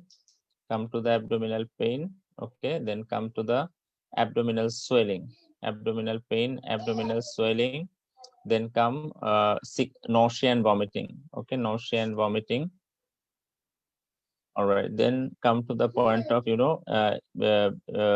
cough and hemoptysis. Okay, cough and hemoptysis. Then come to the point of urinary complaints like hematuria, or urinary frothiness, or urinary complaints like what will you ask for, waterwork problem or something like that. Then come to the point of leg swelling. This is also a very important case, that is the leg swelling. Okay, and back pain, how to assess the back pain, how to assess the joint pain. Okay, I'm not telling you to go for the differential diagnosis, just what to ask in a patient of joint pain, what to ask in a patient of back pain. I know about the differential. The second step is for the differentials. I am not going for that. I am going for the back pain question. Suppose leg pain question, leg swelling question.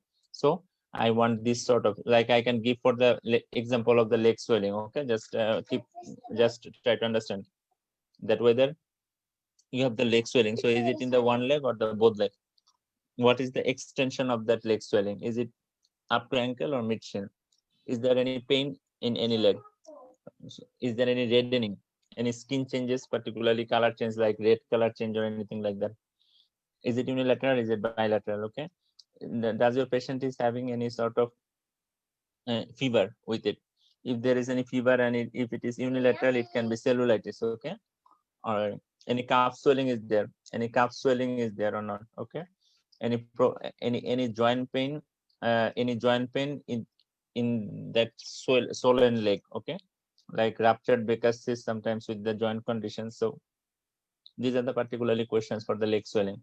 You will actually focus on the bilateral for any organ impairment like any sort of failure or cellulitis or DVT. So these are the common cases. So these are the thing you have to do. So only go for any history taking board, or like OST, you can take the help of the OST, you can take the help of the your clinical book from MBBS level. But I think that people, many business candidates have lacking this power of elaborating the symptoms. So it is very dangerous, because if you miss vital questions, you will miss vital differential. Okay, so this is very important. And some other general complaint like fever. Okay, please write it down about the fever, weight gain and weight loss, weight gain and weight loss. Okay, so this too is also very important. So apart from these are the most vital ones. Okay, but if you can make even more, okay, like menstrual disturbance, pins and needles and everything, any weakness in any part of the body, any speech difficulties, any memory problem, many things are in your patient's books. So please, this is your task for the Wednesday, and make a note on that, and we will have the mock session on Wednesday. So until that, prepare it and send it to me.